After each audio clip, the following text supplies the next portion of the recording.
What's up, everyone, and welcome to a very special episode of Macho Talks Sports. I'm your host, Miguel, aka Macho, and this is our return episode. Yes, we are back to our weekly scheduled program, and with that, episode 21 is going to be a good one.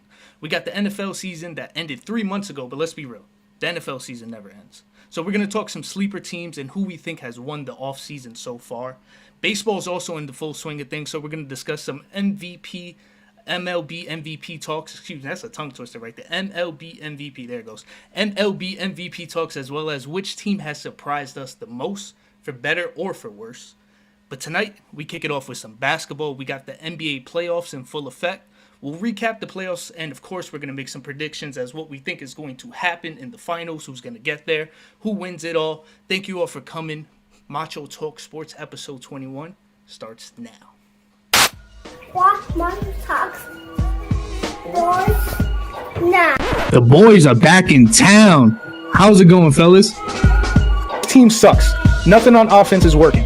Joey Bosa is looking like prime TJ Watt. Why the fuck do I root for this team? Am I a bad father for making my son a Jets fan? This is ridiculous. The running game just kept going and pounding and pounding. I mean, and then that 4th and 1. Again, the onions on that man. Mad respect to the guys in Detroit. This is what's going to happen at the 49ers game. This right here. this right here. Wrist wrap. Yeah, this right here. The whole team. They're going to give out free ones at the game. Look, there you go. Being a Giants fan has to be like physically unhealthy to the human body. Like, That's the best. It really is. What's up, guys? What's up, man? Man, I gotta get this damn thing down. This freaking intro is messing with me. Let me introduce my guys here, man. Let me see if I can get this. This is my right. When you're looking at the screen, is this your right or your left? This is my left. So to my right, to your guys' left, we got my Magic Insider, Mr. Where is Aaron right now? Daniel Flores. How you doing, bro? I'm good, bro. I'm good. You know, I am emerging from the darkness retreat that is being a sports fan, especially a Steelers fan, a Astros fan, a Magic fan, a Penguins fan. I can go on. All my teams are just struggling, bro. All of them. At least you're not a Jets fan. But let's go on to the next guy. To my right, to your guys' left, we got Mr. 125 on the gram, 125,000, Mr. City Boy Times. You see it on the hat up there, Mr. Omar Gomez himself. How you doing, brother? I'm chilling, man. I'm enjoying it. I'm glad to be back, man. I'm glad to be back here. And we happy to have you back for sure. Definitely happy to have you back. And we got a lot to talk about today. As I said in the intro, we do have the NBA playoffs that we are going to start with. And, we're right in the middle of things. There's a lot of things that's been happening. A lot of teams being eliminated. A lot of teams still going back to back with it. We got the Spurs still in it. Omar Spurs right there. And then we got the Cavs and the Pistons still battling it out. But what we're going to do is, before we get into the current stuff, we're going to try to recap some of this past stuff. We're gonna unpack some of this trauma together, mostly for me and Daniel, as Omar's team is definitely still in it and are leading right now 3-2. So what I want to do is I want to jump into these Thunder and Sun series. I'm going to start from the top left. We're going to work our way down. So we're going to do Thunders and Sun first. Let's go ahead and move on to this right here.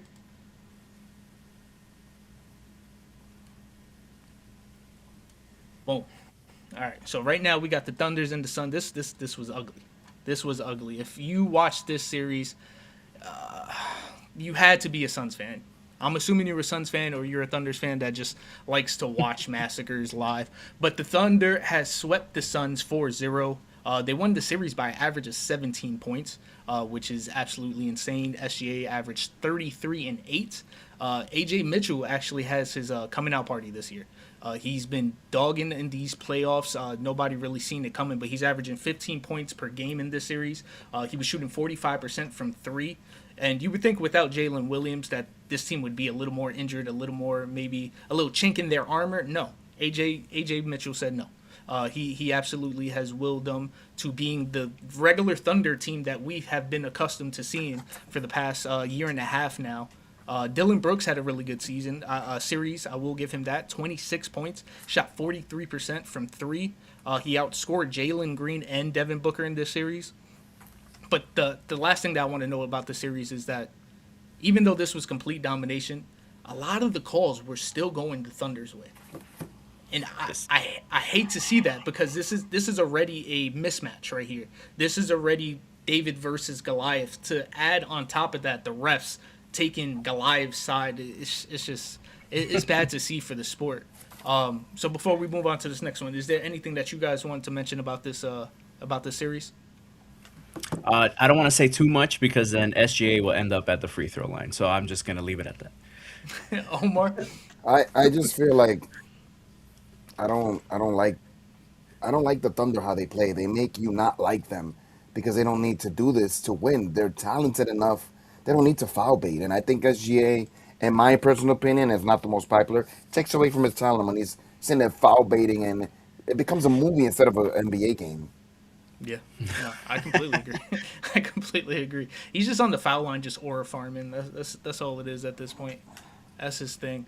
So then we're going to move on to the next one, because we don't want to waste too much time on this, because the Suns didn't waste too much time on it, so why should we, right? So we're going to move on here, and we're going to go to... This was probably the most disappointing series, even though I am a Lakers fan. And the reason I say that is because it was nasty to watch. So the Lakers beat the Rockets 4-2. With no Luka and no KD, this was an ugly series with both teams struggling to get over 100 points. We averaged 101, they averaged just under 100.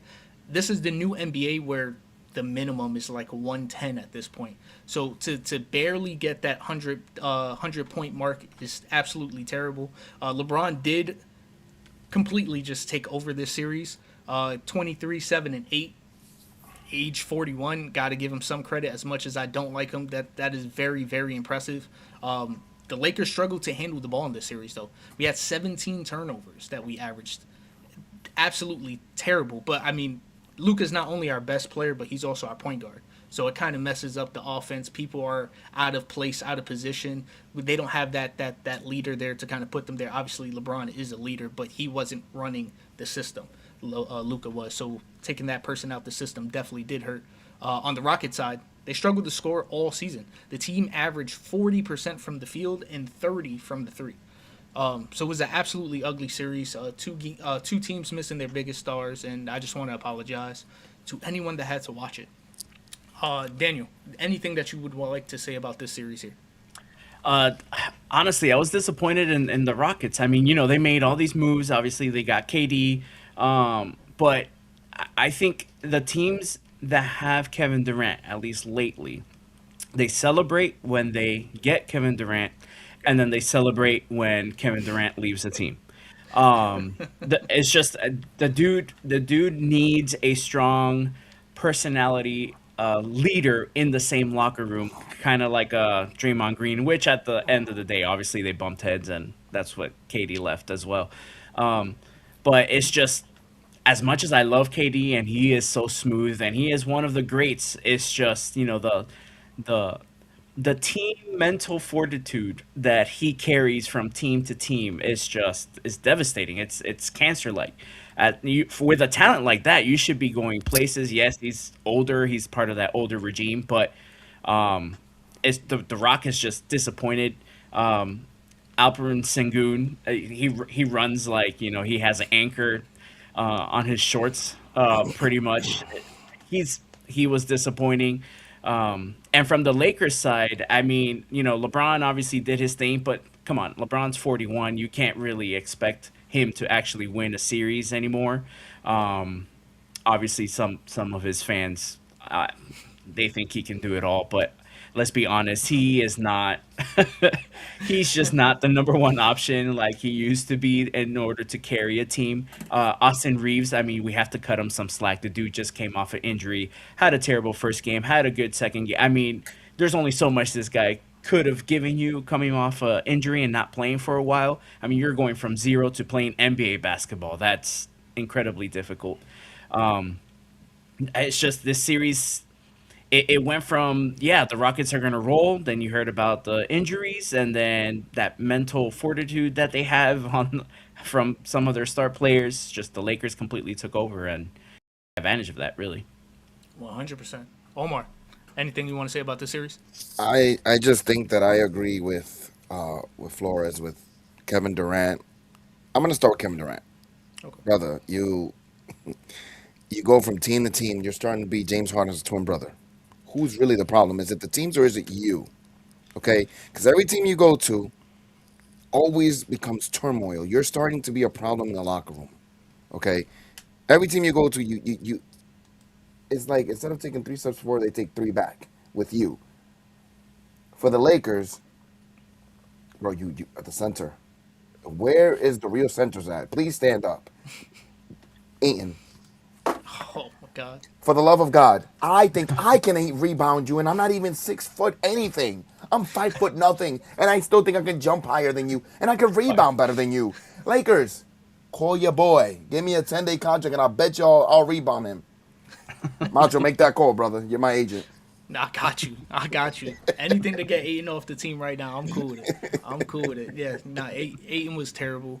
We'll probably get into that a little more in the next series. But yeah, Aiden had a very, very, very bad series. He has flashes here and there, but I don't know what his issue is. It has to be mental at this point. I think. I'm sorry. I know we're going to the next segment, but I just No, good. his knees, Macho. You could tell by the way he has the Embiid effect. If you watch Embiid and you watch Ayton, they have the same lateral movement. Don't exist. It doesn't exist. People just blow past them.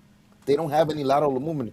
We don't expect the center to move like a shooting guard. But brother, you need to get in front of your guy once in a while, bro. Like they were running Spot that. circles around Ayton, bro. I think me, you, and Flores could run circles around him and score at least 2 points off of him. Normally I'd say yeah, but I don't think I can say that for Flores right now. With He that Nah, ankle. can't. nah, my, He can't guard you, nah. Flores. He can't guard you. Yeah, let me take care of this Achilles first, and then yeah, then for sure I'm Got you. cooking. Got you. Speaking of Achilles, we're gonna move on to this next series because I feel like Ant Man is slowly becoming the Nuggets' Achilles heel. He they I love the back and forth that these two teams have been having in the past couple of years. I love when they match up together. But the things that because we spoke about these teams, mostly the Nuggets, in the beginning of the season, the off season, and stuff like that, before the season started, of our expectations for certain teams, and the Nuggets was always one of those teams that's going to be on the top of most of our lists, top five, top three. Biggest reason is because Nikola Jokic, of course. But outside of that, they don't really have anything else. Jamal Murray is not a reliable number two. He was maybe 3-4 years ago. He's not that guy anymore. Outside of that, who else do they really have? They have a couple of okay names, but this team has been on a downward spiral since winning their championship. And it's blatantly obvious, and no more obvious than this series here, where Ant-Man even missed some games. You have Julius Randle as their leading scorer, and you still lose to them. McDaniel. It's insane. McDaniel's, yeah, he is as real as Ant-Man advertised. I hate Yes. this Wolves talk. I hate the fact that we're actually praising these guys. I hate the Wolves. I cannot Really? stand them. Oops, I said that on Macho Talks Sports. We're live. Yeah, I don't like them. So I don't what like what them. don't you like about the Wolves? Let's dive into that. The only thing I love about them is A-Rod. You know, we're here, Macho. A-Rod, that's it. I wonder why. Don't you start, young man. I just feel like sometimes the Wolves play dirty and they get away with it. You get what I'm saying? Like they hit, they provoke, they play dirty. Aside from Ant-Man, you can't. There's not an NBA fan in the world that would have something bad to say about Ant-Man. You like to see his rise. You like to see him ball. Like there's no person in the world, unless you have no knowledge of basketball, that doesn't enjoy, outside of not being a fan of the Wolves. Everybody enjoys watching Ant-Man. He's a beast. He's a beast. But it's just the team. I'm not a fan of them, man. I don't like how they play. I don't. And then Daniel, how'd you feel watching the series? So I like watching them simply because they're physical, and I love the physicality brand. They just took it to the Nuggets. That's really all it was. The Nuggets like to play free. I don't know if that makes sense. They like to play free, loose, nobody in their face. They get into their rotations. They can cut behind you, where Jokic obviously can find you from wherever if he's looking at you or not. So that's really how you really beat the Nuggets. You have to play physical. So I think that's why the Timberwolves have their number. But it didn't matter. I mean, Ant Man went down. Julius Randle was subpar. McDaniel went off. Those Sumu, which was a midseason acquisition, went off for 40 to close him out. I mean, that whole team, the togetherness of that team, that coach is a good. He knows who to set up to be successful, regardless if their star is not there. Ant Man will be Ant Man. He's amazing to watch. He's hilarious to watch. I would say the one person that doesn't like him is his baby mama, but we won't get Which into one? that. Oh, Yeah, yeah. don't you do that. This is Yeah, Macho great Talk question. Sports, not Macho Talk Drama, young man. You stop it. Sports is drama at this Yeah. point. Macho, don't do that. Because if you give a green light, you running the show. We can't do that. We don't got time for that. It's just there's a great mixture on that team, honestly, of veterans, young guys, and then your superstar. It's a greatly built team, and I applaud them for that. Obviously now they have their hands full, but they definitely took it to the Nuggets, and the Nuggets they're just old, really, and they depend too much on Jokic. I think they just need to go another direction, like you said, probably moving on from Jamal Murray, get younger, get somebody else with a more that can take on the offensive role a little bit off from Jokic. Omar? I think that I agree with Flores what he said. They've built that team. It's a gritty, physical team that they've just built around either draft, free agency, trades, and it's good to see that we're finally getting over the let's build a super team. No, the NBA is showing That's you true. we're going back to how the NBA was in the '80s and the '90s, build through the draft and the faces of the NBA, Wemby, Ant Man, Jokic, they showing you that the draft there's a way that you can win through the draft. You just need patience and development. Which nobody has nowadays. Nope, But as not you not anymore.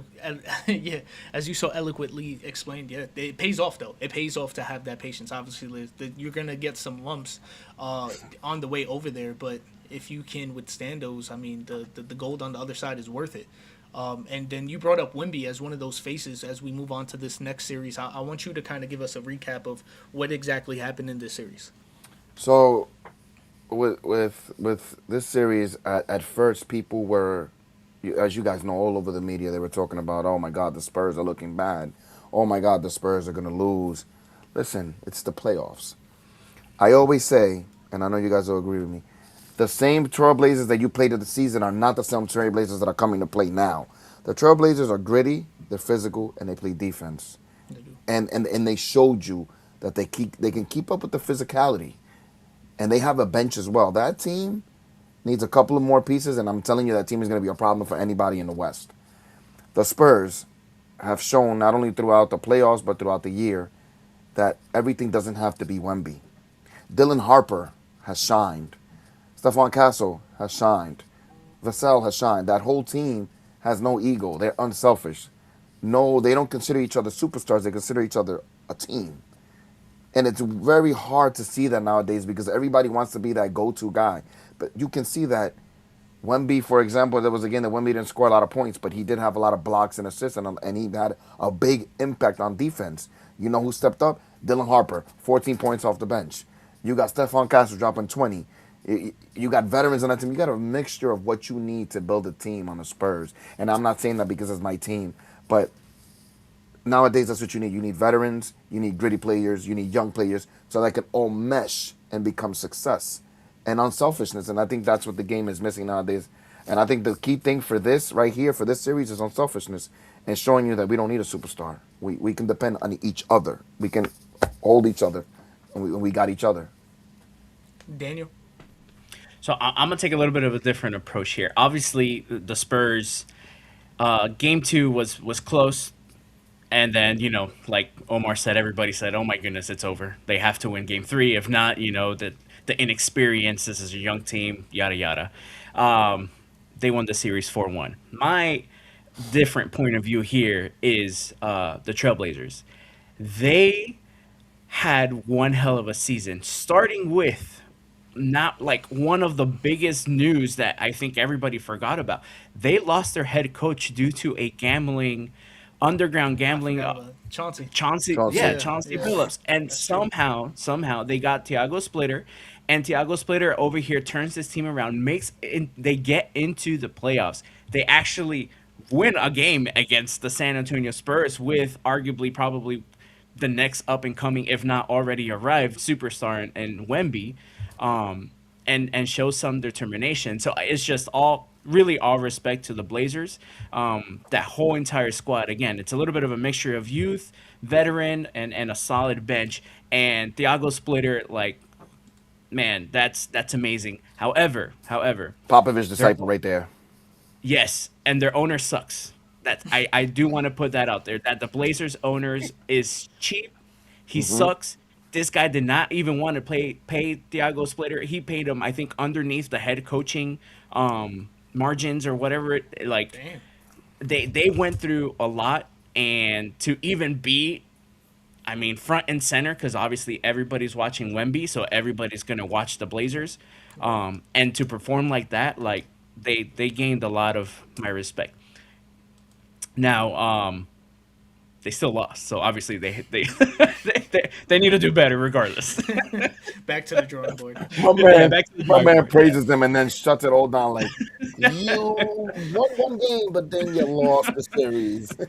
It's important to keep people in their place. Like, we got to give praise when praise is due, but at the same time, don't Correct. forget who you are. You're still Correct. a first round exit. I think that bringing up the Chauncey Billups thing is a very good point, because it makes me think, how good or bad was the Blazers last year? Like, how much of that was Chauncey Billups doing the things that he was doing behind the scenes and to the lineups mid game and stuff like that? If they had Thiago Splitter last year, is this team going to be as good as they were this year? And then if they had a coach that was, whether that be Splitter or not, last year, then this would be their second year of trying to gain that kind of camaraderie. But when you have somebody like a Chauncey Billups that is playing for picks, playing for money, he's not playing to win the game. He's not playing to make sure that the players are getting some type of camaraderie. People are learning how to play with each other and building something that we could build upon next year. He was only worried about the stuff that he wanted to worry about this year and his money and all that stuff. When you get a head coach in here that cared only about winning, you saw what that did to this team. To what Omar said with that defense, the defense is very gritty. They similar to the Spurs. I think they play very well together. They don't have that let's lean on Denny type of mentality. He's our leader. He's our scorer. Let's just give him the ball and hopefully he could win us the game. It's everybody playing their part. So I do like that for the Trailblazers, and that does bring some optimism for them next year. Which is good for them. But for the Spurs, this is I want to highlight Dylan Harper actually when it comes to the Spurs. Dylan Harper, because we brought up AJ Mitchell on that other series with the Thunder. Dylan Harper, same situation here, but from a rookie where he's taking over. He's playing like a veteran off the bench. Completely playing like a veteran. I think that we spoke about it a little bit in the offseason, to where they had kind of a roster clog when it came to those point guards. Like, they had too many good point guards. They got to a point where they then traded for Fox. They drafted Harper last year. Then this year they drafted what's his name? We were just talking about him. Harper.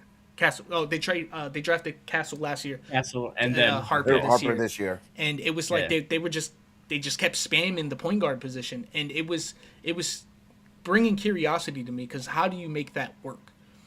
And shout out to the Spurs. I want to give Pop some shout out, because I know he had a lot of influence into this. They said when they lost that game 2, Pop sat with the team. He watched tape with the team. He talked to the team. That next game, you see the blowout, 120 to 108. And then every game after that wasn't even close either.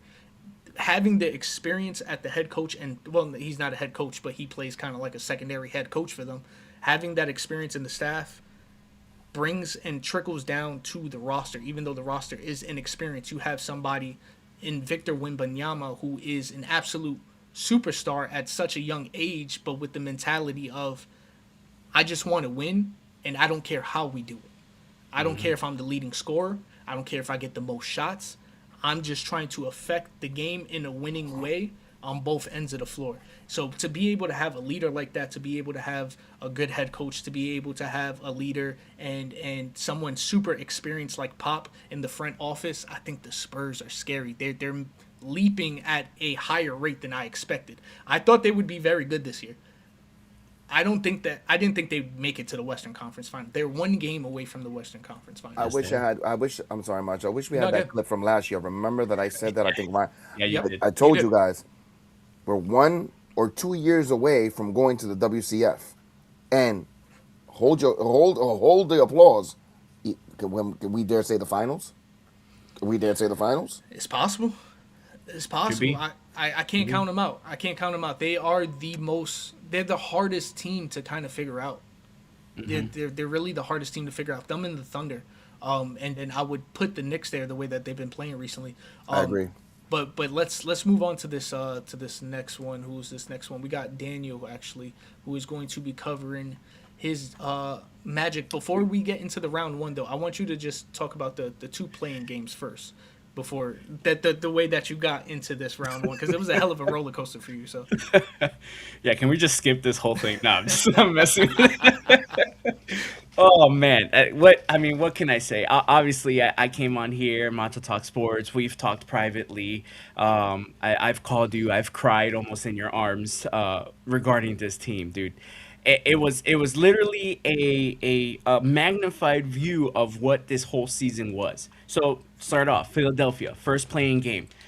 We literally just lost to not the Boston Celtics, not the Boston Celtics bench.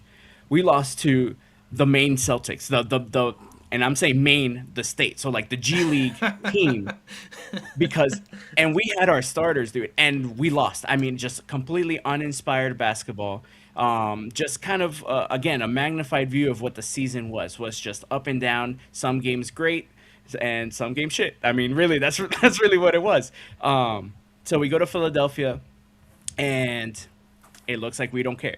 We don't try. All of us, including myself, like, yo, this season's over. Let's just get it over with. Let's just lose to the Hornets. Like, let's just move on to the offseason and do what we got to do, because there's no passion. There's no joy. There's nothing. There's no cohesiveness. I mean, it's been like this it's just been miserable.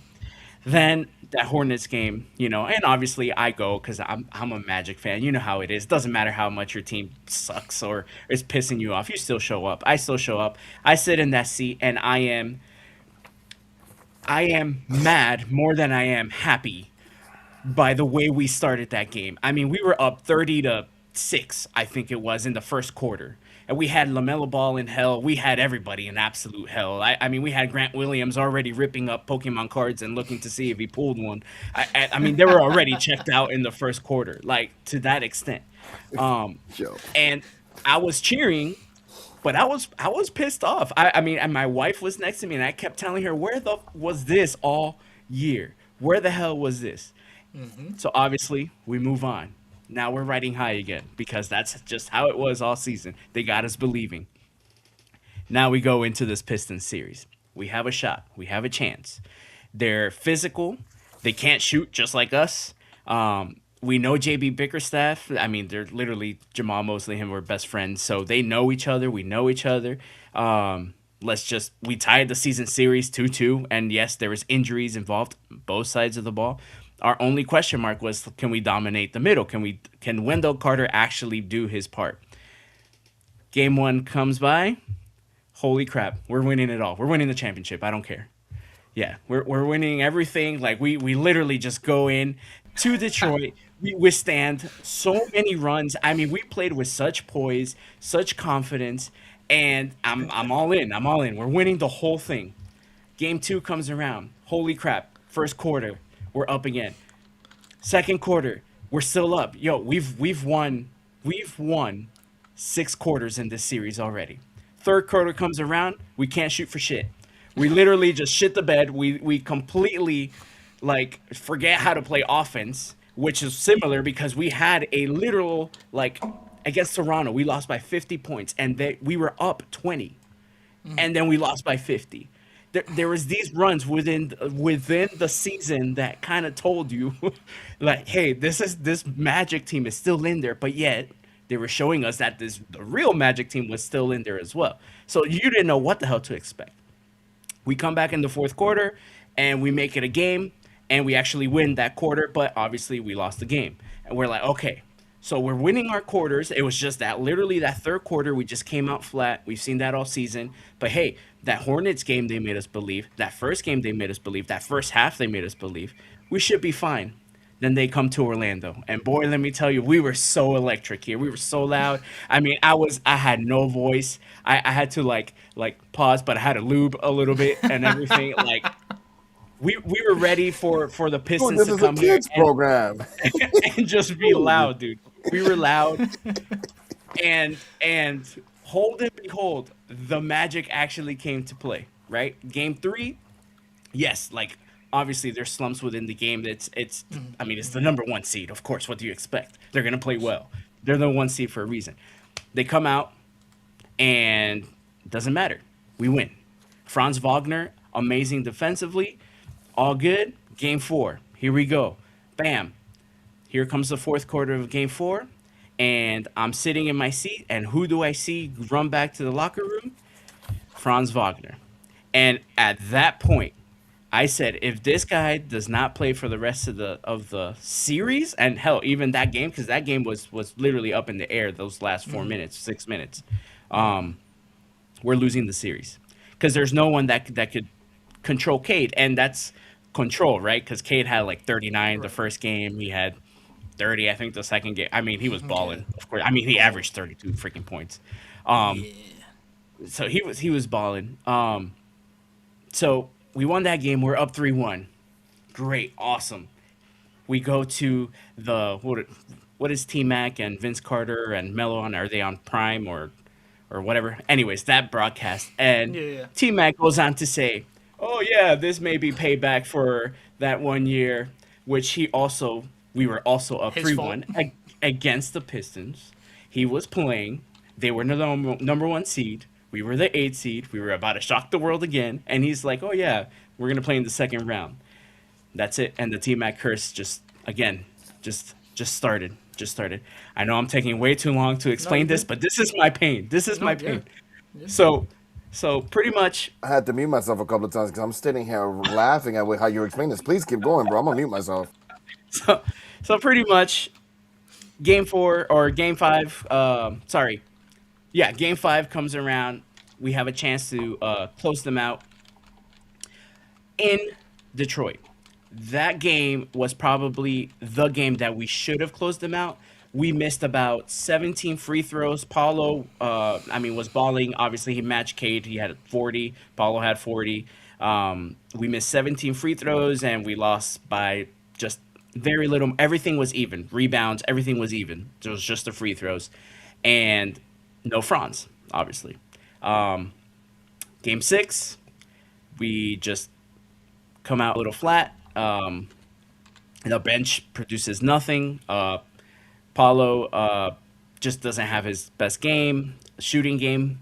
But obviously we all know what happened game 6, and I'm just kind of glossing over it because I don't want to remind myself because I was in the stands. We were up big.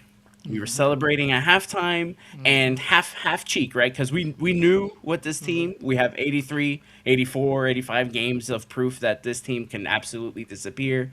And they did, big time. I mean, the entire pace of the game starting that third quarter shifted.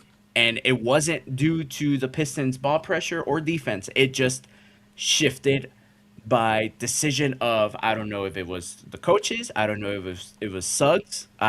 They just completely slowed that game down, completely got out of rhythm, and we go on to miss 25 consecutive shots, which is NBA history.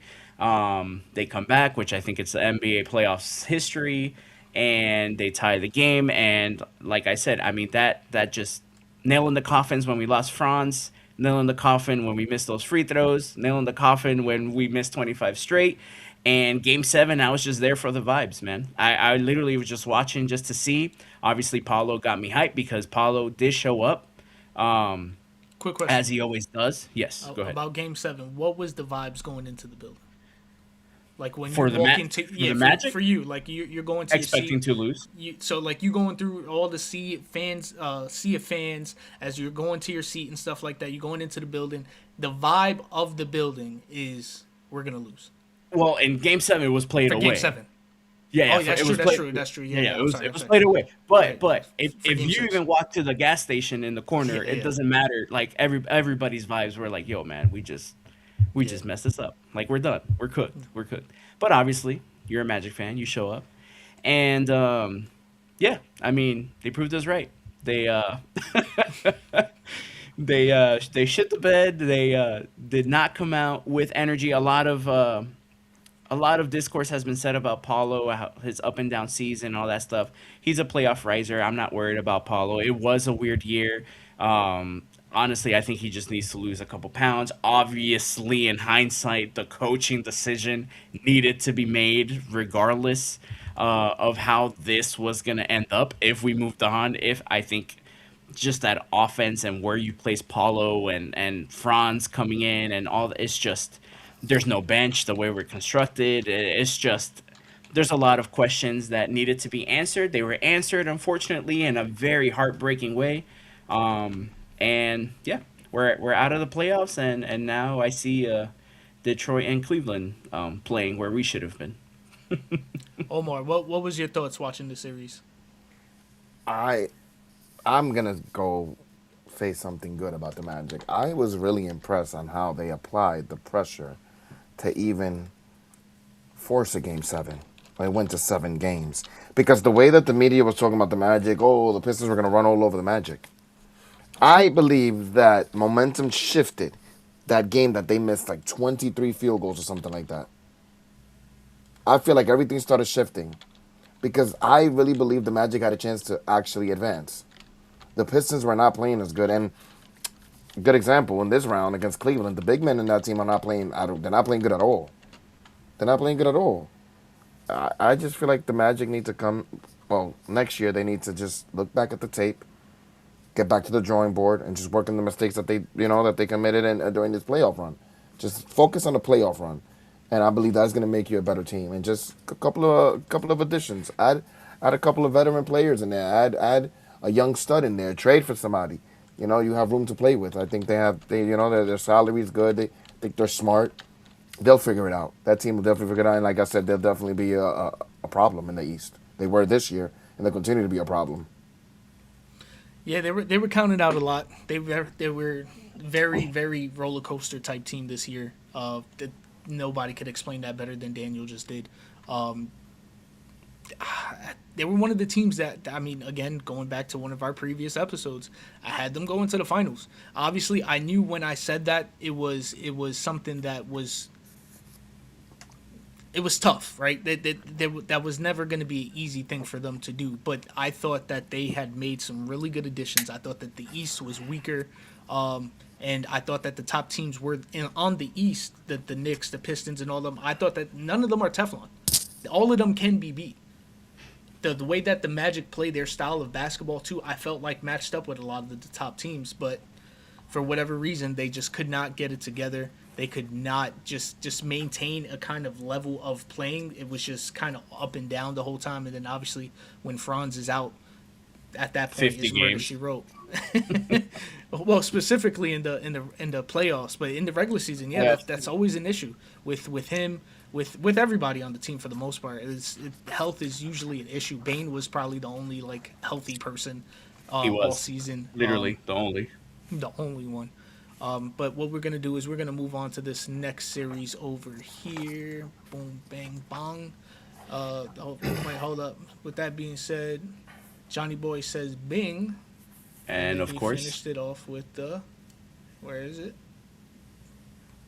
Bong. There it goes. There Bing it goes. bong. All right, so with this Cavaliers team, the Cavaliers beat the Raptors 4-3.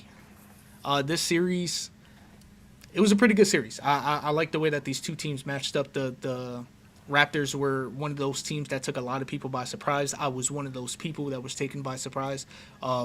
Their style of play matched up with the Cavaliers. They also have that non what's that called? Non-superstar attitude where there's nobody on that team that's specifically looking, hey, we're down by 2 and we got 30 seconds to go. Give me the ball. We don't care what the play is. Just give it to me and let me work. Sometimes that works to your favor. Sometimes it doesn't. And I think for this team specifically, it definitely worked to their favor not having that guy. But they might eventually need to get one of those guys to take that next step. Is kind of that catch-22 there with them. But with the Cavs again, this is a series that they're supposed to win. This is a team that had expectations since last year, before they even got James Harden, of being an Eastern Conference. I don't want to say juggernaut, but a top 3 team. It was written in stone at that point, and now they get James Harden. That's supposed to push them over the edge, and you saw it here. They were struggling. They were absolutely struggling, and James Harden is not James Harden when it comes to the playoffs. Or maybe he is James Harden, but just a different version of James Harden. There's 2 James Hardens, apparently. And this one, he showed up a little bit for this series. He was doing a little bit of everything, but he has a lot of very big inconsistencies in his game. What helped him is now that he's older, he doesn't have to be that number one. They have a number one in Donovan Mitchell. Whether he's someone that we believe in or not to win a actual championship, he is somebody that can win you a series. He is somebody that can, with the game on the line, can definitely change the game around. And James Harden doesn't have to be forced to be that guy anymore. So I think that might work to his favor. But even in decision making, his turnovers throughout this whole playoffs have been incredibly annoying. I'm not even a Cavs fan, but just to you've been in the league way too long. You're too much of a facilitator to be turning the ball over this much. It just doesn't make makes much sense. But the Cavs do end up winning this series. As you can see, they won by an average of almost 2 points. It was a very close series, the very even battle here. But the problem was it shouldn't have been. It really shouldn't have been, and it was. But we're going to move on to Mr. Bing Bong over here. We got the Knicks and the Hawks. I know we're going to have a lot to talk about with the Knicks and the Hawks here. I'll be honest. I thought the Hawks were going to win this. I did. I know I sound stupid saying it now. Back then, I felt a little bit better saying it when they were. You don't sound stupid at all, brother. You No? Nah. You don't sound stupid at all because the way the Knicks were playing all throughout the year, they didn't have it together. They didn't. Identity. I've been saying this ever since I joined this show. Identity is, you need to have an identity in all sports. If you're still looking mid-season, oh my God, what type of team am I? What identity do I have? You're gonna lose, brother. You're gonna lose. And the Knicks showed you that they have an identity coming into the series. So you and the rest of the world thought that the Knicks were gonna lose in 6. Yeah, and it's specifically when the Hawks went up 2-1, I felt more vindicated in saying it. But in the beginning, yeah, it was mostly because of the identity. It was also because of the issues that were going on mid-season, and some of it kind of, I guess, trickled down from last season too. But there's a lot of personalities on that team. There's a lot of people that are paid very highly. There's a lot of people that think very highly of themselves. Where most of these teams that we were talking about that didn't have that superstar problem, I think in this one, they kind of do. They know who the superstar is. The identity of the superstar isn't the issue, but the way that they run the system, because someone like Karl Anthony Towns, who's getting paid 40, 50 million a year, who's somebody who was coming off of the Timberwolves where he was the number one guy until Ant came in, of course, for him to take that step back, for him to get all the criticism that he does. You're in the New York market now. This is completely different from Minnesota. Everything's amplified to 100. You saw that taken into effect during the season. You see him sitting away from the team. You see him, they had this thing where at the end of the games, they would give the best defender on their team, they would take a picture with them and give them some type of award. It was kind of a Knicks thing that they did in locker room. There was a lot of times where Cat wasn't even in the pictures. It was looking like there was a lot of issues in that locker room, and I thought that on the biggest stage, being the playoffs, all that was going to come into fruition, and that breakdown was going to start happening. After they went down 2-1, the absolute opposite has happened, and I have to give them credit for it. Since then, they have not lost the game. They have not lost the game, and it's been complete domination in some of these games. As you can see some of these scores. Game 5, 97-126. Game 6, 140-89. Yeah, that was That's that was 2K a can of numbers. whoop ass. Yeah. That's crazy. That is absolutely insane. So shout out to the Knicks. They did their thing. I wish Ryan was here to to kind of further that point a little bit more because Further you know he expand. would. Yeah, but is there anything that you guys want to say about this series before we move on to the next one? I do want to say I'm just happy the Hawks lost because man, they were a thorn on my side all year.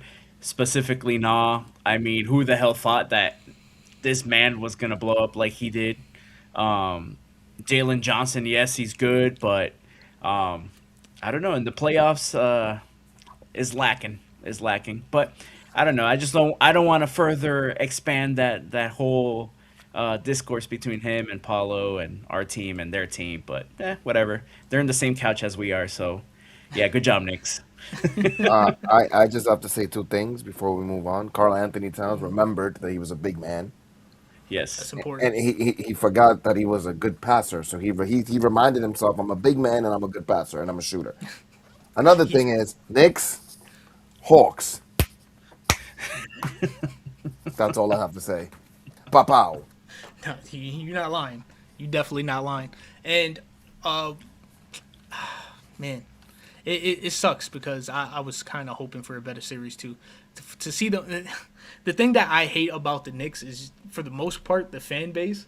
So when they're not on, it's like they win the game by one. They're throwing a party. They're absolutely burning the city down and The stuff like that. purge. The purge. 100% the purge. But for them to win games like this, that just makes it a million times worse. And I'm so glad I don't live in New York to have to deal with that. Like, I don't live nowhere near New York City, so I am staying away because if they win the finals, I can guarantee you we're gonna have a new president, we're gonna have a new mayor, and they're gonna burn down Madison Square Garden. The Knicks will no longer have a home. You're yeah, gonna see a guy on top of Madison Square Garden. Bing bong. you're gonna see a couple of them up there. So let's see. Let's move on to this next one here. Oh man. So we got the 76ers and we got the Celtics. Let me fix that real quick. With this one here, this one was definitely a better series. It was a lot more back and forth. Definitely didn't go the way that I expected it. I definitely thought that the Celtics were going to take it, especially when you go up 3-1. Now, they said that the biggest thing in this series that changed was Embiid becoming healthy. You did see that in the last three games. Yeah. The problem with that is if you see Embiid is healthy, why would you not game plan for that? So that's go ahead, Daniel. I just want to say if you think back since the Celtics won their championship, right? It's just been disappointment after disappointment after disappointment, right? Last year the Knicks got the better of them. I mean, the Knicks remind us all the time. Their fan base reminds us all the time. The year before that, I forgot who they lost to, but pretty much it's the same thing. They come in as the favorite, and they lay an egg. And I think it's because yes, Missoula is a good coach, but at the same time, if you live by the three, you die by the three. And there was no changing that whatsoever. I mean, it's playoff ball. Yes, sometimes your team does get hot from three, but at some point you have to drive to the basket. At some point you do have to have that half court offense where it relies on a post up here and there. And I mean, having to get Jason Tatum back from a devastating injury and as fast and to play as good and then to lose him for game 7, man, that must suck. That must suck. But yeah, I don't know. To me, I think Missoula should be on the hot seat regardless of the Celtics records I mean, did he win? He didn't win Coach of the Year, did he? I can't recall that now. You But better not. Hell no. but he was in the running. I know he Yeah. was in the running Yeah, for he sure was. because obviously you don't have Jason Tatum and they're the second seed. I hate these writers, bro. Are you out of your mind? I mean, everybody counted them out, and they ended up being the second seed. So as far as the regular season goes, like yeah, and then obviously you can sneak up on teams and the shooting splits and all that stuff, obviously. But in a 7-game series where the best player on the floor for the 76ers outside of Maxi, because Maxi to me still is probably the better player there, is Embiid, and you don't game plan for that, or you don't expect for him to have any type of like presence. Like I don't know. I was I was kind of happy that they lost, honestly, because they deserve to lose the way that they're so freaking Boston, man. They're so And 76, because I kind of feel the same way about well, actually, I hate Boston a little more, obviously, but I kind of feel the same way about the 76ers and the Celtics, where I don't really want either of them to win. But when it comes to the way that the 76ers were playing, and I do like their rookie, VJ Edgecombe, he's balling, bro, and he's doing it on both ends of the floor. I love seeing that, and then I love to see that the step that Tyrese Maxey took this season, knowing that the Embiid's not going to be that guy anymore. He took that onto his plate, stepped up, and he's really played very damn so well. good. So for them to overcome that 3-1 against the Celtics, against a healthy Celtics, against a championship winning Celtics. Obviously, a lot of the players that were on that starting lineup isn't here anymore, but the main two are. The main two are, and the rest of that team is still very damn good. So for you to take that team down, credit to the 76ers. But that credit ends in the next round. But let's go on to this next team first. We'll breeze by this one quick. This one was an ass whipping. This one was not close at all. I think I wrote a couple things down real quick. Let me see if I could find that. I had to write it down just to. It felt like venting. I felt like I was writing in a diary a little bit. But the Thunder swept the Sun. I mean, the Thunder swept the Suns. The Thunder swept the Lakers. Beat us by what's that? 16 points per game. Absolutely terrible. We could not get anything going. There was that game 4 was probably the closest game in my opinion. That last 3 minutes were absolutely back and forth. It was the one time the Lakers looked like they can compete with the Thunder, but it took all the way up to game 4 with the last couple of minutes in the fourth quarter for us to look that good. So, it's again, the fact that we even made it this far was kind of a miracle. We made it to the second round with no Luka, with a 41 LeBron James and a bunch of misfits. So thank you for trying, I guess. But this was a complete ass whooping. Is there anything you guys want to say about this ass whooping? I just want to say two things. The Thunder are undefeated. I just want people to realize 8-0. They're 8-0. Yep. I want people to understand and grasp that they're, regardless of how much you hate the way they play, regardless, it still takes talent to be undefeated in the NBA in the playoffs. 100%. The Lakers need to find a way to just put the pieces with Reeves and Luka. You need to move on from LeBron. Unfortunately, I can't believe that I'm saying that. A lot of people are not going to like what I'm saying, but you guys need to move on from LeBron, because in order to build that team, he takes up at least 30-40% of your salary cap. At least. Yeah, 100%. So you need 100%. to. I love to.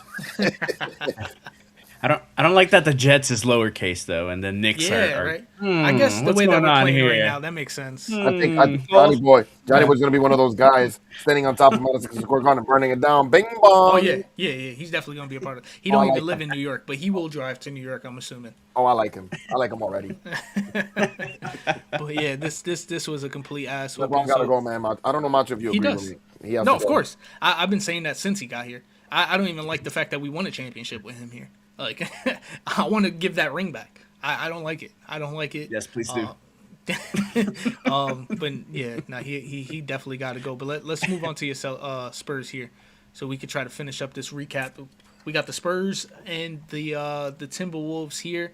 As you already stated, you do not like the Timberwolves, so you could kind of get your chance here to crap all over them. Tell me about this series. One, I know you probably will agree with me. I don't know if Flores will, but you can see that throughout the season and the playoffs, the big men like to bully Wemby. Because there's one thing that Wemby has not shown is defending himself. He allows people to push him. He allows people to bully him, bully ball him. I'm not no telling more. you, but that's what I was getting at. If you look back at all the great big men, all in history, Kareem, Wilt, Shaq, all those great big men, they all have something that when they said enough was enough, brother, hit you with an elbow. Like Shaq was notorious for like Right to pushing your off. chest. It hit you right in your chest. Make it. I'm not condoning violence, but you need to let people know, like, listen, I'm humble, I'm quiet, but stop playing with me, stop messing with me because I'm a rookie. Tim Duncan used to do it quietly. Tim Duncan, you would piss him off, and Tim Duncan would drop 20, 10, and 5 on you quick. And you would look back and be like, he just did that to me, and he didn't even say nothing to me. He needs to, like, defend himself.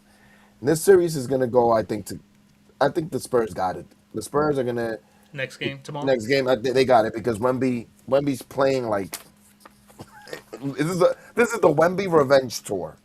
Okay? The fact that the refs kicked him out of that game, I was pulling my hair out. I was just like, bro. Wait, so because- you don't think he should have been kicked out? No, I think he should have just got a flagrant Nah, one. you got to kick somebody out with that. Where's my Homer glasses? Hold on, my Homer glasses. There we go. It's the playoffs, man. Because you know why I say that, Macho? Because the refs are biased sometimes. Because they let some things go and then they don't allow certain things. But if you're gonna do that, let's do it on a level. Let's level it out. Because you just can't pick and choose who you let it get away with stuff and who you don't.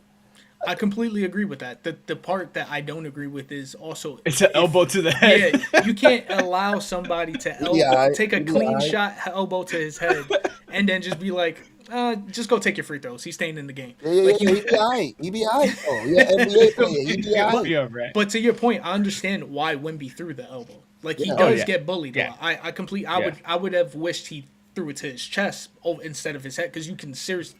He could have been concussed. He could have been brain damage. There's a lot of things that can go wrong taking a shot to the head, and the elbow is one of the hardest bones in your body. So to take that to the head is absolutely insane. You have to be kicked out.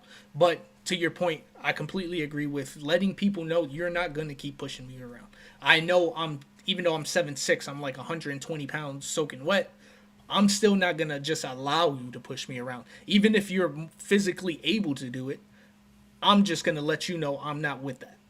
So here's an elbow.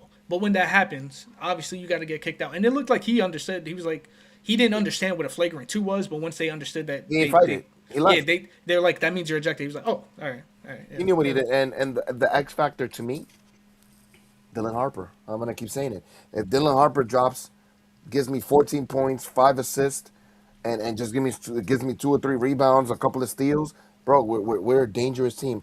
I feel like the Spurs is the only team in the NBA, aside from the Knicks, that can match up well with the Thunder. I'm talking about the Knicks from now. I'm not talking about the Knicks from the season. I'm talking about Knicks. The only 2 teams that can match up with the Thunder because I don't think anybody else can keep up with the Thunder. Very possible. Daniel, anything you want to say about this before we move on? Yeah, I actually want to play the bad guy here. I think do it. Wemby should have been suspended Ooh. the next game. Honestly, Please, say more. if it would have been anybody else, Oh, yeah. they would have been suspended the next game. They That is didn't true. suspend them. No further action needed. Why? Because it's Victor Wembanyama. That's literally the only reason. It's just, obviously, as a small market team on my side, if that would have been Paulo elbowing somebody, he would have been suspended the next game. No, Like I don't that. think so. I don't think so. Of no. course. It's just. No. Oh, yeah. Paulo. Because Oh, yeah. Paulo's not that he's not loved the way Wemby Wemby is is. This by, dude's hated for and whatever not just. reason. I don't even think Paulo's hated because if anyone hates him, it's more Magic fans. Like it's the Magic fans that are on the front side or the Magic fans that are just like don't really know ball that much. Yeah. But the people outside of the Magic, I don't think anyone hates Paulo. When it comes to Wemby, though, people absolutely love Wemby. Like people that don't know basketball love Wemby. So he's reaching a whole different audience. So to take someone like that off of a playoff game, they're not going to do that. Just if The Rudy rating. Gobert if Rudy Gobert would have done it, He's gone. It's that's the all I'm ratings. saying. It's Absolutely. the ratings. The NBA has become a business, and it's about ratings. Yep. It's about ratings. That's all it's about. 100%. So we're going to move on to this next one, and I want you, Daniel, to break this down for me. The team that eliminated you are still currently playing. They are going against the Cavaliers right now in the back and forth. That overtime finish last game with a questionable non-call with that push with Jared Allen at the end of And regulation. With Asar. I'm surprised Yeah. Asar didn't punch him the way that Asar is. But please break this down for us.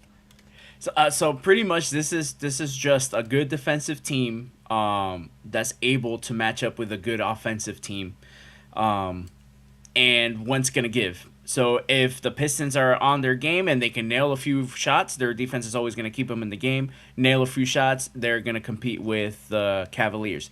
The Cavaliers, vice versa. If they can find a few cracks in that defense and just continue to attack, they're gonna take the game.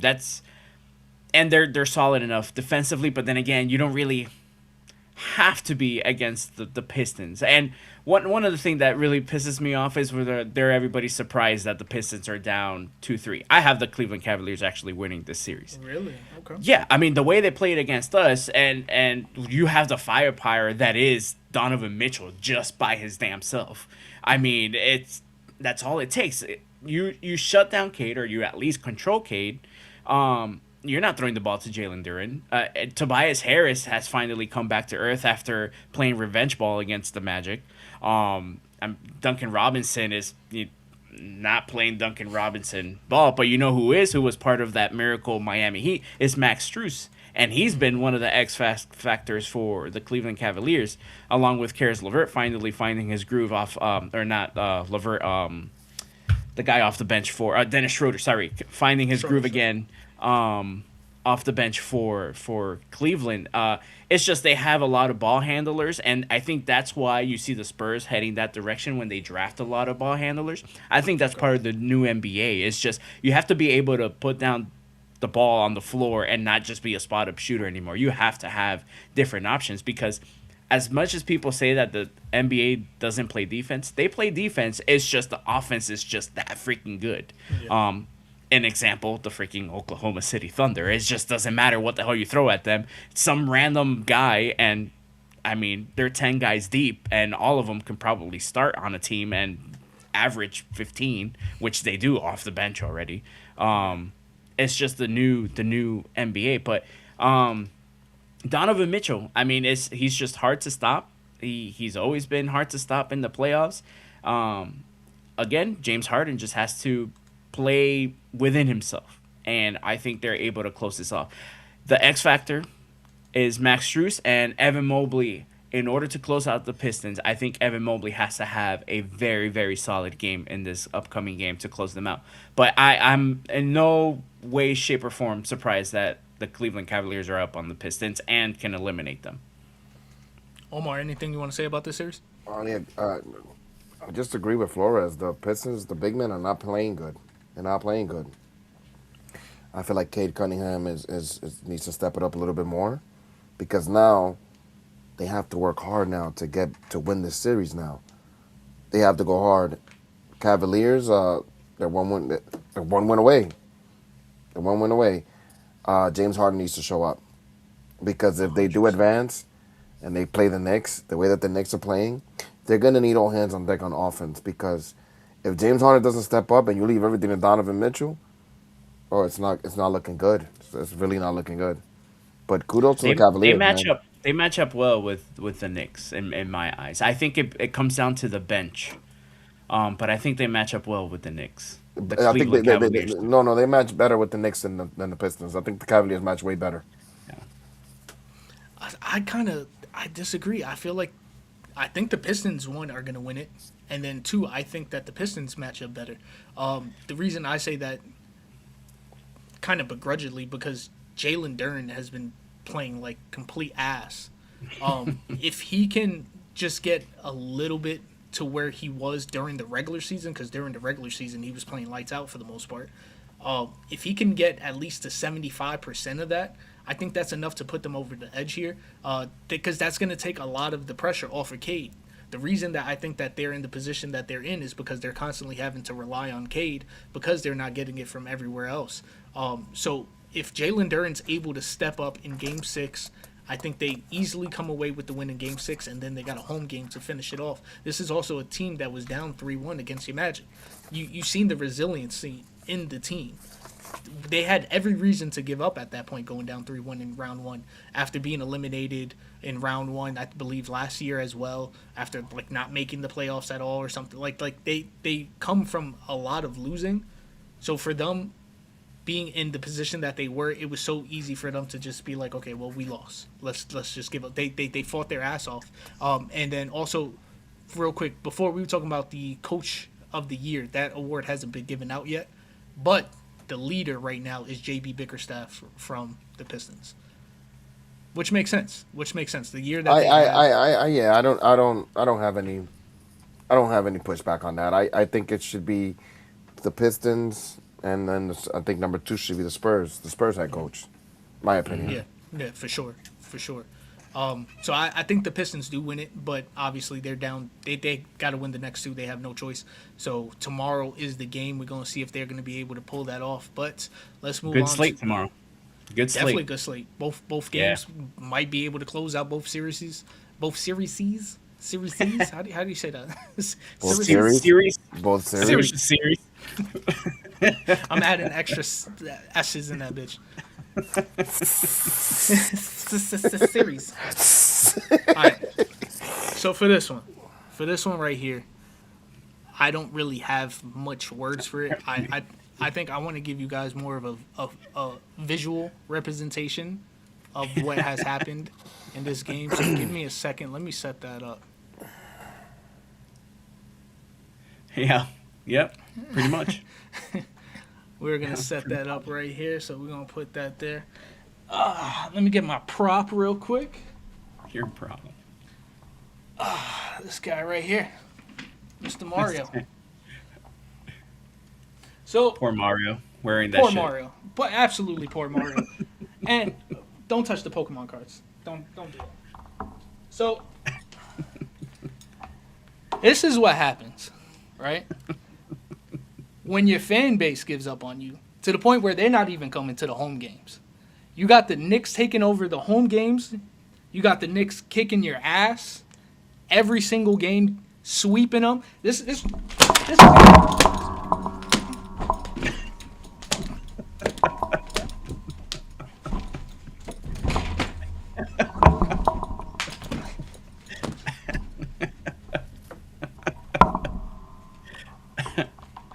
We don't condone violence, though. maybe a little. Sorry about that.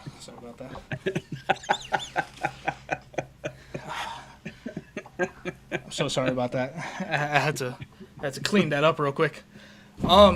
That's exactly what happened. Flores. Yeah. That is exactly what happened. It was a complete ass whooping. It was complete. Let's move this back over here. I love that, but what made that better was Flores' face, because I was looking at you elbow dropping it like, yo, Ric Flair over there. Woo! Styling and profile and hitting him with the elbow, and then Flores is like, yo, pero que pasa aquí? The Spanish came out.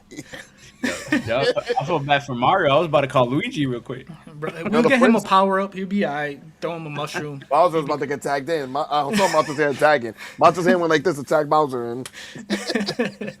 No, so this was a complete ass whooping. I mean, Tyrese Maxey was the leading scorer for them and couldn't even reach 20.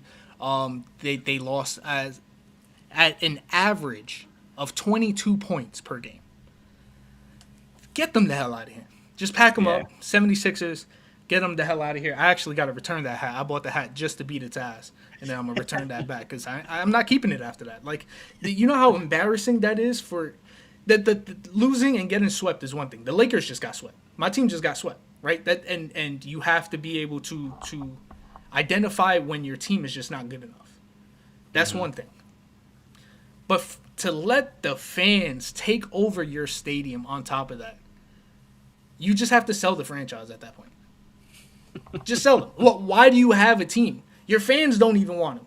They'd rather take the extra money from New Yorkers that are going to come to your stadium, throw your merch on the floor, beat the hell out of it, burn it, light it up, and you're okay with that. Like, bro, but at one point, Macho, they're doing their little whatever chants, their little dirty whiz cheesesteak chant, whatever you want to call it. Dirty whiz. Whatever you want to call that, and all you hear is boo. Like, bro, if I go to a stadium, if I go to Yankee Stadium, I go to the Spurs Stadium, I go to any stadium and I hear the other team's fans booing, at our chance, bro. Yo, bro, I'm no longer a fan. Pack it up. Yo, that's it. Sell the team. I've given up, bro. I've given up. There's no way that that's right, bro. There's no, and they sold tickets, and the Knicks fans still showed up, bro. They said we're not selling to anyone outside of the Philly area code. And they still showed up So that lets you know that Philly bought tickets and just sold it to the sell Knicks, them. to the Like Knicks that is crazy. diabolical. That's diabolical. Absolutely insane. I feel for the Sixers fans, but then at the same time I don't, because I don't like Philly at all. But Oh my God. but as someone that lives in Orlando and go to the Magic games, and when the Knicks come into town, I mean, obviously But it's not like that in Orlando. It's not like that. It's not like it was. it totally, there's like 80% of New Yorkers that move to Florida. And the thing is with the Magic, it's, yes, we have our fan base, but we're such a big melting Tourists. pot that they're just gonna be Knicks tourists. fans. Yeah, It's- pretty it's gonna- much. it's gonna Yeah, be there's Knicks there's fans. just a bunch of tourists. That's why we're like always in the top of merchandise sales and sales and sales. And that's just another conversation in regards to the Magic and how they've been running things, which thank goodness now it's been changing, but of Yeah. course that's going to move along. But the Knicks always take over, the 76ers always take over, the Celtics usually take over. Lately it's been a little bit more mitigated to where at least the fans that are there, like myself, we start booing to where you don't hear it as much. But it's just that there's New Yorkers everywhere, man. That's just like the Puerto Ricans. You know how they say que Boricua está en la luna? It's the same thing. It's the same thing. There's I New just thought Yorkers Yankee fans, Macho. I thought Yankee fans traveled before. Yeah. No, they don't. No, they don't got nothing to Knicks fans. The Knicks No, play on Knicks the fans moon. travel. Knicks play on the moon. Yeah.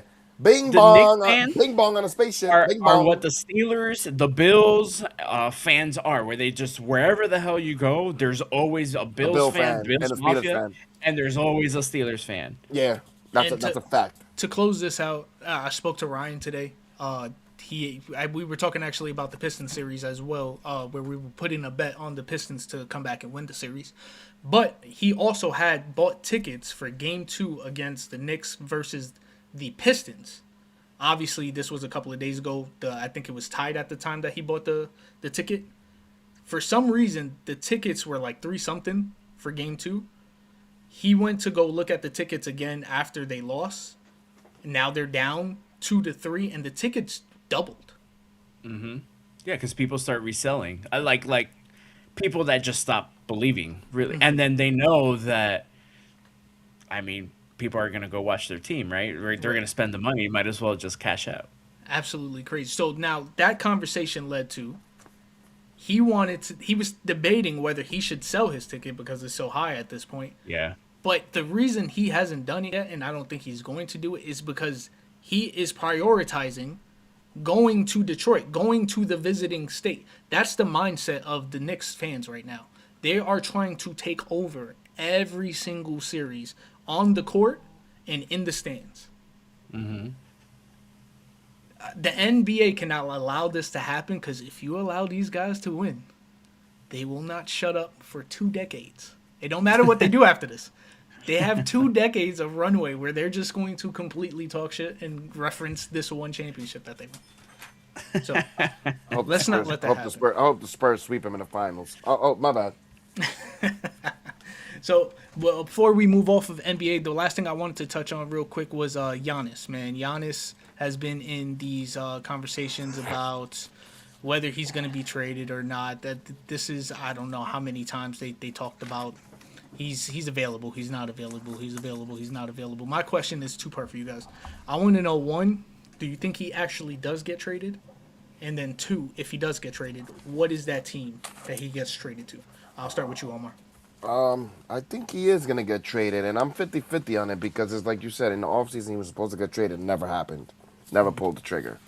So I think that Milwaukee's just weighing their options to see what's the best package they can get. And I wrote down some teams that I think are going to start making that call to Milwaukee. The Knicks, the Heat, the Warriors, the Spurs, the Rockets, and maybe OKC. Oh boy. These are the teams that can, and these are all the Knicks contenders. The Heat, he can help them. The Warriors, he can help them as well. The Spurs, the Rockets, and I don't even need to mention OKC. If Giannis goes to OKC, I swear to God, I'm not watching the NBA no more. I'm not. I'm not even gonna watch it. I'm gonna watch college lacrosse. That's what I'm gonna go watch. College lacrosse. Okay. I'd rather watch these kids. That's a good watch, actually. Yeah. That's what I'm Great watch. saying. These kids are good. But anyways, not the point. Yeah. The point is, Giannis doesn't want to be with Milwaukee. The marriage is over. Milwaukee wants to get the best package for him. Giannis wants to leave. I think he's realizing that he's slowly losing his prime. He's losing his prime years. Losing. What did Milwaukee do last year? They signed who? Who did Miles Turner. Miles Turner was the big signing. Oh my God. Mile who? Who? Miles My and no point. rebounds Turner. Exactly. I had him So- in fantasy this year. Trash. So trash. So if that's what you did to keep your star, good. You lost him, brother. Like you really lost your star because you did nothing for him. You didn't even build around him. So Daniel, do you one think he's going to be traded? Giannis getting traded, and then two, if he does get traded, where does he go? Honestly, I think, he probably finally does. Now, do I think he wants to leave Milwaukee? No, because I think Giannis is that type of mentality, like your Kobe's, your Dirks, to where, they run there, they want to continue to just, build their own city and not be compared to anybody, or even called like a Kevin Durant where you're jumping ship and then you win a championship elsewhere with already loaded team. You want to be the guy. Now, he obviously already proved that with taking Milwaukee to the promised land and beating the Suns and when he did that. But I think, it's probably time. And I think Milwaukee just messed up when they hired Doc Rivers. They were sputtering, but they decided to just do that mid-season. Sometimes mid-season coaching changes is not for the better. Sometimes it is. Sometimes it's not worth it. And I think that was just one of those hires where everything just completely went downhill. That whole entire roster was aging. They never truly surrounded him, like we just mentioned. Now the team that I think is going to take a big swing at him, honestly, everybody should call. I don't care what team everybody should call. It's still Giannis. Yes, he's been having some health issues. Who cares? It's freaking Giannis Antetokounmpo. Who cares? Now, the team that is going to offer the most, I think, is going to be the Warriors, because they're in a similar situation with their aging star. That Curry, loyal, doesn't want to leave, but at some point they're gonna have the same conversation about Curry. They have to surround them. They're trying to give him another superstar. I think the Warriors would be the ones to do that. I think Jimmy Butler goes. I think Pods. Anybody really can go. They just re-signed Steve Kerr, which they obviously don't want to change the system. They're just gonna change the surrounding parts. And Giannis will do wonders there, honestly. The one team I do not want him to go whatsoever, the Orlando Magic. Okay. Why not? And that's because it just shows that our front office does a desperation move and gives up on a 23-year-old player, on a 24-year-old player in Franz and Paulo. We're cash tight, so it has to be one of those guys. There's really nobody else on the roster that I would trade for Giannis. If I was Milwaukee, really, I would ask for either of those. And you're just breaking up those two. You can win with those two. And yes, the Miami Heat, of course, but the Heat tend to strike out, so I'm okay with that. So I doubt the Heat will do it. If they do, it'll surprise me, but then whatever, they'll just get another ass whooping by the Magic. It's okay. But it's just it's time for Giannis, and it's not because of this discourse where he needs to leave and win a championship, he needs to go to win a championship. No, it's just that I think it's just they're both at odds and it's time for a change. That's pretty much all it is. I don't think he needs to go to a bigger market because he needs to. No, he made Milwaukee Giannis. He made his name there. I don't think that has anything to do with it. So I'm on the same boat with you guys where I think he is also going to be traded. And I think he's in ring chasing mode. Obviously, like you guys said, Omar said, he knows that his prime is coming to an end. He doesn't mean that he still can't ball. He could definitely still ball, but ball to that level to where he can will a team to a championship like he did a couple of years ago. He's not there anymore. So for me, I think the one thing that he's really, really focusing on is this next team that I go to going to be a contender? Do they have maybe a winning culture already in place? That would probably be a plus as opposed to going to somewhere like maybe like an Orlando Magic to where you can see them trying to win, but they haven't shown it yet. So it's still kind of desperation. right. So it's still kind of in the air to where the team that I do think he goes to is the same as Flores is the Warriors, where yes, they haven't been winning recently, but they do still have that winning culture there. They still have those main pieces that made them that winning franchise for so long with Steve Kerr, with Curry. Obviously, Clay's out of there. Draymond's way past his prime. KD left multiple years ago, but even through all that, they still found ways to be competitive through all these years. The only thing that has stopped them was Curry's ankle. Curry's ankle has been their Achilles heel the past couple of years, including this year. Literally. Including this year. And I think getting someone like a Giannis takes a lot of pressure off of someone like a Curry to where he can sit down a little bit more. He doesn't have to run around as much because you have someone like a Giannis who's going to absolutely destroy the paint. He's going to draw attention. He's going to make 2 or 3 people from the perimeter drop down to try to help because it's Giannis. Because if you don't, he's spinning and he's dunking on you. And there's no way to stop it. And getting that type of attention to the inside with someone as deadly as a Curry on the outside, I think is going to be a perfect 1-2 buddy system for them. And I think that Fun to watch. 100%. And then with them re-signing Curry, I think that was also part of it to where it's like, listen, we are going to attempt to turn this back into a winning culture. You are obviously the leader of that. So stick around for just 1 or 2 more years. Obviously, Curry's about 36, 37 at this point. There's only so much more that he could go, especially with that ankle. He runs around a lot. I don't know. People know Curry as a shooter. Unless you watch the games and you just pay attention to him, he is running around, whether he touches the ball or not. Absolutely. He's like a soccer player out there. He's just literally running 24/7. So to be doing that with that bad ankle, you need to be able to preserve that, and I think Giannis is that answer. I got a question for you guys before we move on. Let's What do it. if they offer Milwaukee draft picks, a young player, and Jimmy Butler, get Giannis, and then they sign LeBron? It's a possibility.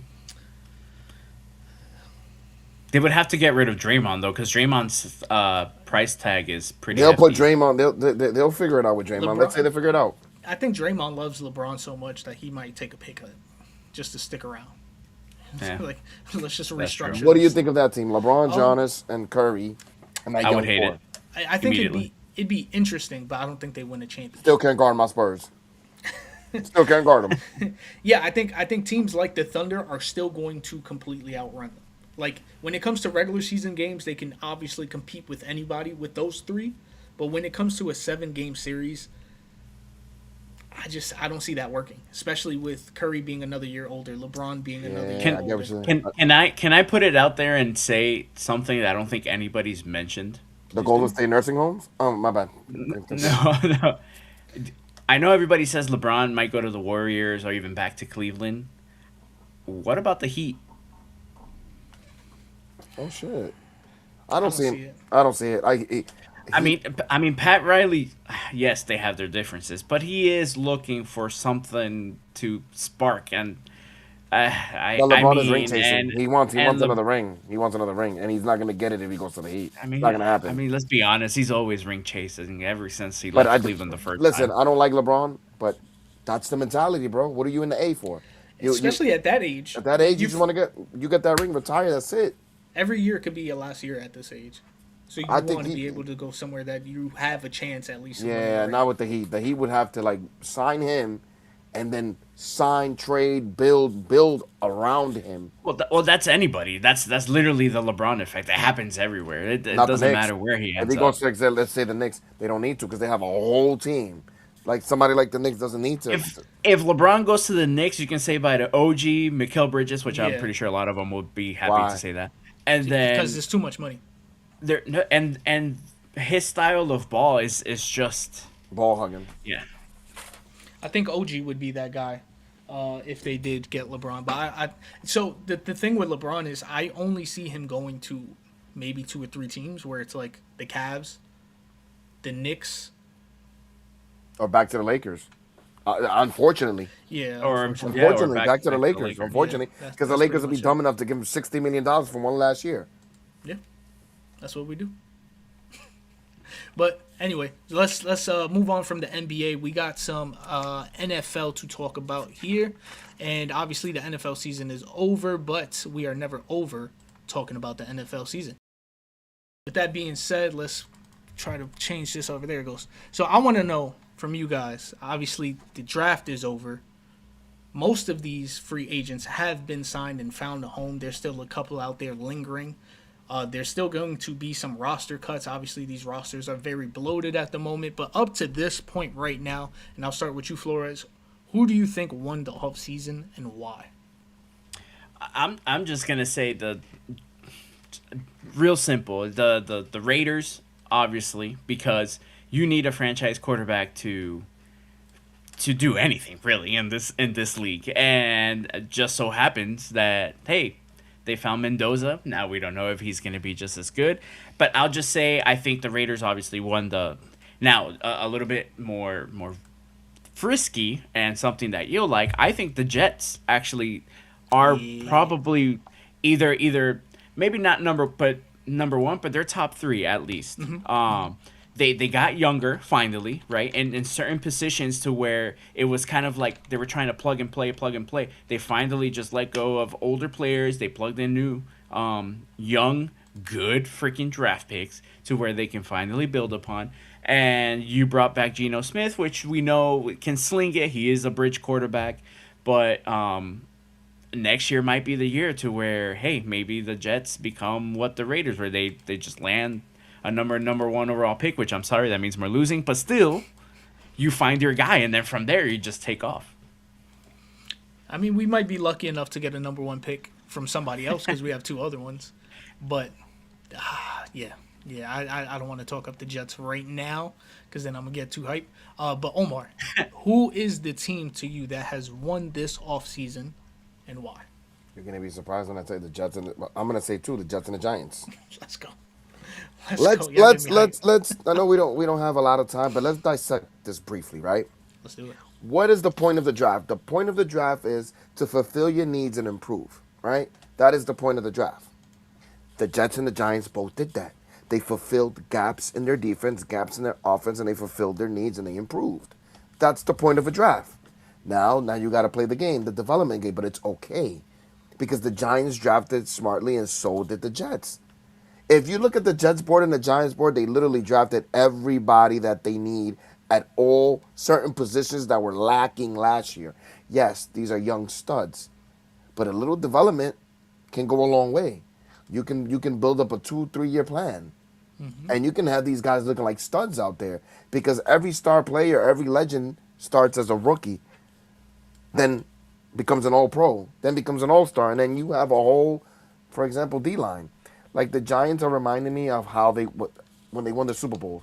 They had a great corners and they had a great D-line and a good quarterback. They have that now. They have the potential to have that now. You have the coach that has the experience, that has changed your identity.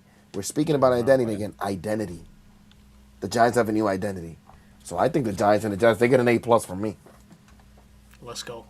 Go New York, go! All right. So Bing now bong. for me, I also have the Raiders. For the same reasons you guys are saying, they filled every hole that they had. Obviously, am I saying they filled it to the point where they're going to be contenders? No, but like they filled it to where, okay, we have question marks here. We're going to get somebody to fill that hole. Whether that's the right answer or not, we'll find out during the season. But the mentality of these are the holes that we have. The head coach was a problem. We get rid of him. The offensive line is a problem. We get freaking Tyler Linderbaum, the best center available at 25 years old, at the very beginning of his peak.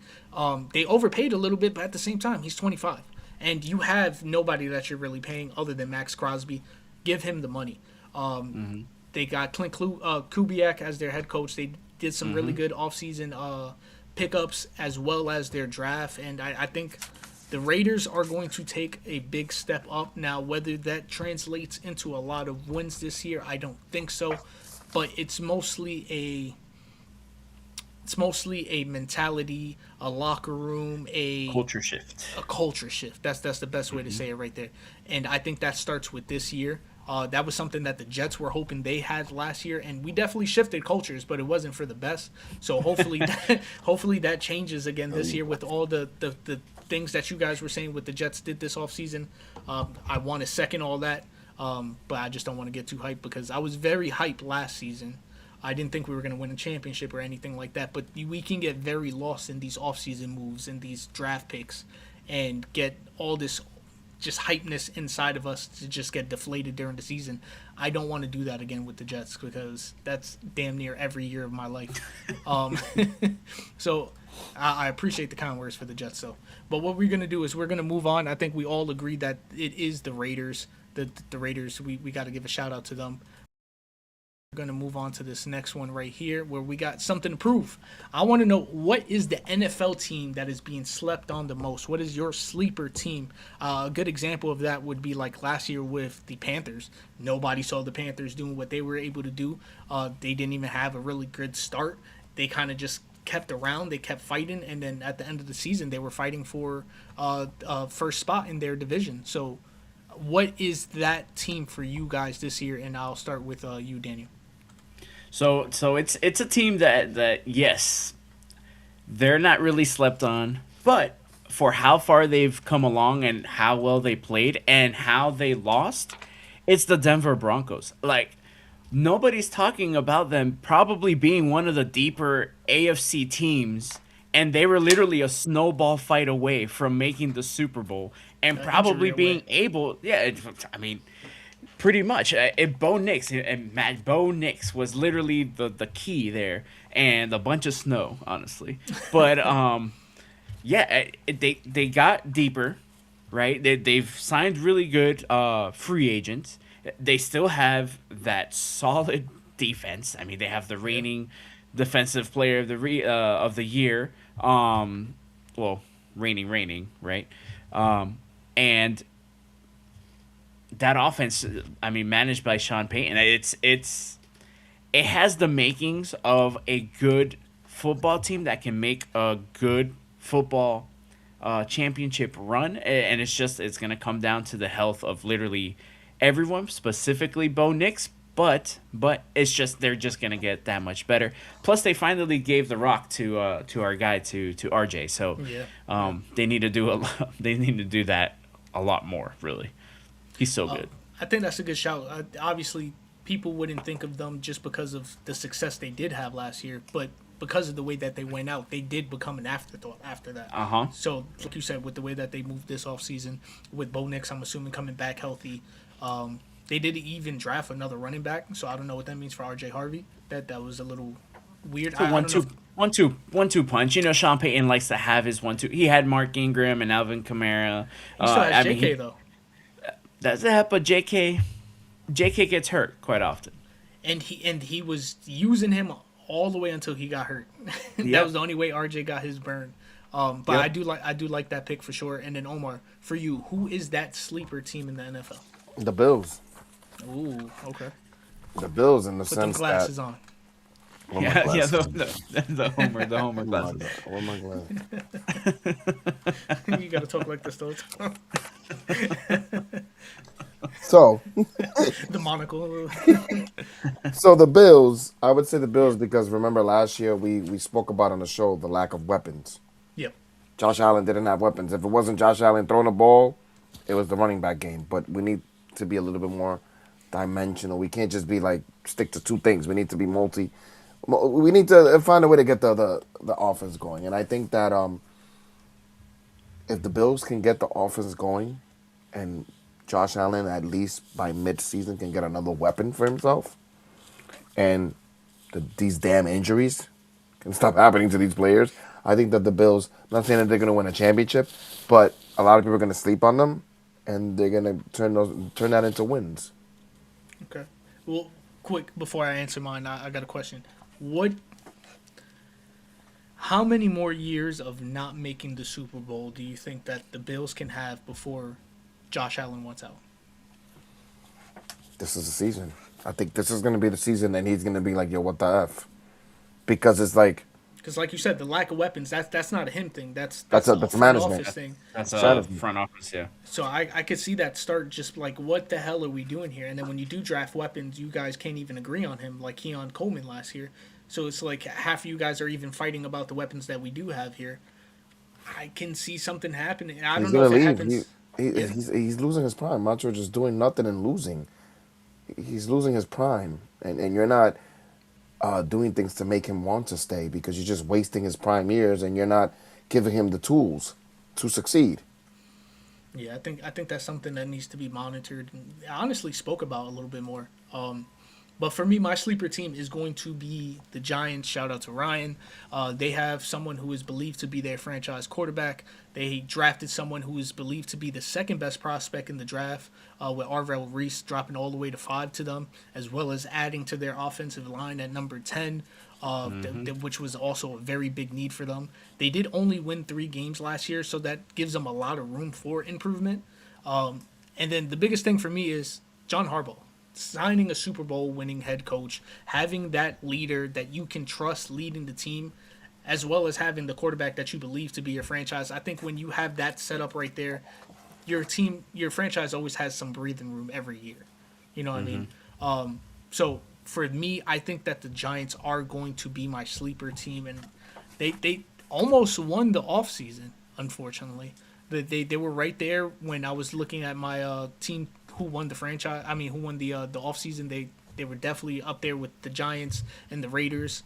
But what pushed me over was the fact that the Raiders obviously getting their franchise quarterback this year, where the Giants got theirs possibly last year.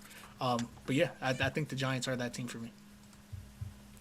So let's move on to this next one. I want to do some expectations. I want to talk about what do you guys expect, and we're going to talk about specifically our teams here.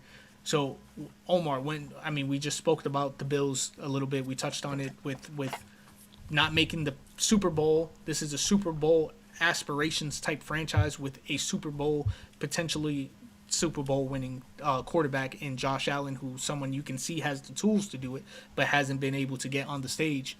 What is your expectations for the Bills this year? I'm gonna not say nothing nice about my Bills. I'm gonna tell you right now, if they don't win, Josh Allen is gonna start thinking about playing somewhere else. Because it's very frustrating as a fan to watch them each year either almost make it or not make it. It's very frustrating. So I know that Josh Allen, the quarterback, is like, I'm losing my prime years. Almost is not enough. I want to get there. I want to win it. So I think that if the Bills fall short this year, Josh Allen is going to start reassessing his whole career. And I think they don't get it together and add a couple of weapons and on defense as well. I think Josh Allen's time in Buffalo is coming to an end. So where do you see you guys make, like, what's the furthest you guys make it? I'm assuming you still make the playoffs. We still make the playoffs, but I don't think we're getting past the first round. Okay. I don't think we're making it past the first round. Got you. And then Mr. Flores, you look like you're in So- the darkness right now. Yeah, honestly, because that's what it's been. I mean, I'm either in the light or I'm in the dark, and that's what the Steelers are. They're still completely undecisive. They don't have a clear path, but yet they have a clear path, which is just straight up mediocrity once again. It's completely unclear. I mean, they're literally what I wrote down after the draft. Like, yes, we got some solid, receiver, Bernard. Like, we made some moves here and there. But again, somebody has to throw the damn ball, man. We're hovering between a dangerous team because we do have a solid roster, and just stuck. It's literally the same issue for the last 10 years, and we're still letting Aaron Rodgers dictate what the hell we're gonna do at the quarterback position. Like, we should have made moves. Will Howard may not be the answer. So at some point you're gonna have to play him. But guess what? If you bring back Aaron Rodgers, you still won't know. Drew Allar, yes, we're rebuilding him. We're re-uploading new programming. However the hell that was worded. I mean, by all means, sure, cool. When is he gonna play? I don't know. I mean, we don't know. We just throw him out there in the preseason. It's not the same. It's not the same level of competition. That's just like playing summer league. You bring back Aaron Rodgers, and you're once again in the same quarterback question conversation. You can't do anything in this league without a quarterback. And yes, Aaron Rodgers, he wasn't the best, but he wasn't the worst. Last year, I think we won more with him than we lost. So yes, there's a lot of issues that maybe, the coaching and whatever Mike McCarthy wants to install. But yeah, I'm just going into the season. That's literally my feeling. I'm just going into the season, and I'm gonna root for my Steelers, but really no expectations past that. Do you still have the same feeling that you've been having these past, maybe even a decade at this point, where Yes. it's like You you don't have to finish that whole thing. Yes. yeah, Yeah. you don't have any expectation either I'm not way. excited. But even like, because the opposite of excitement would be disappointment. So like, you don't even have an expectation of like we're gonna be terrible. It's just the same expectation of middling. Bro, we still have probably one of the oldest defensive, and we're still paying One of the that. highest. Like, yeah, like that didn't change from last year to this year. There's not really much that changed. There was TJ Watt's still on the team. Cam Hayward, I mean, shoot, man's near 40 and our best defensive lineman. Like, at some point, develop somebody, bro. Like, Still wants more money every year too. Exactly, and deservedly so, because there's no one else. Like we're Been doing this stuck, for dude. 2 decades. We're stuck. I'm still gonna twirl my terrible towel. I'm still gonna, bleed my guys. But still, like, I'm not excited, and I'm not disappointment. I am literally just hovering how we do, just middle ground. Okay. So now, because we're running a little long here, I want to give you guys the options. The NFL schedule has dropped today, Yes. but we also have baseball. Would Yes. you guys rather go over the NFL schedules, or would you rather talk about baseball?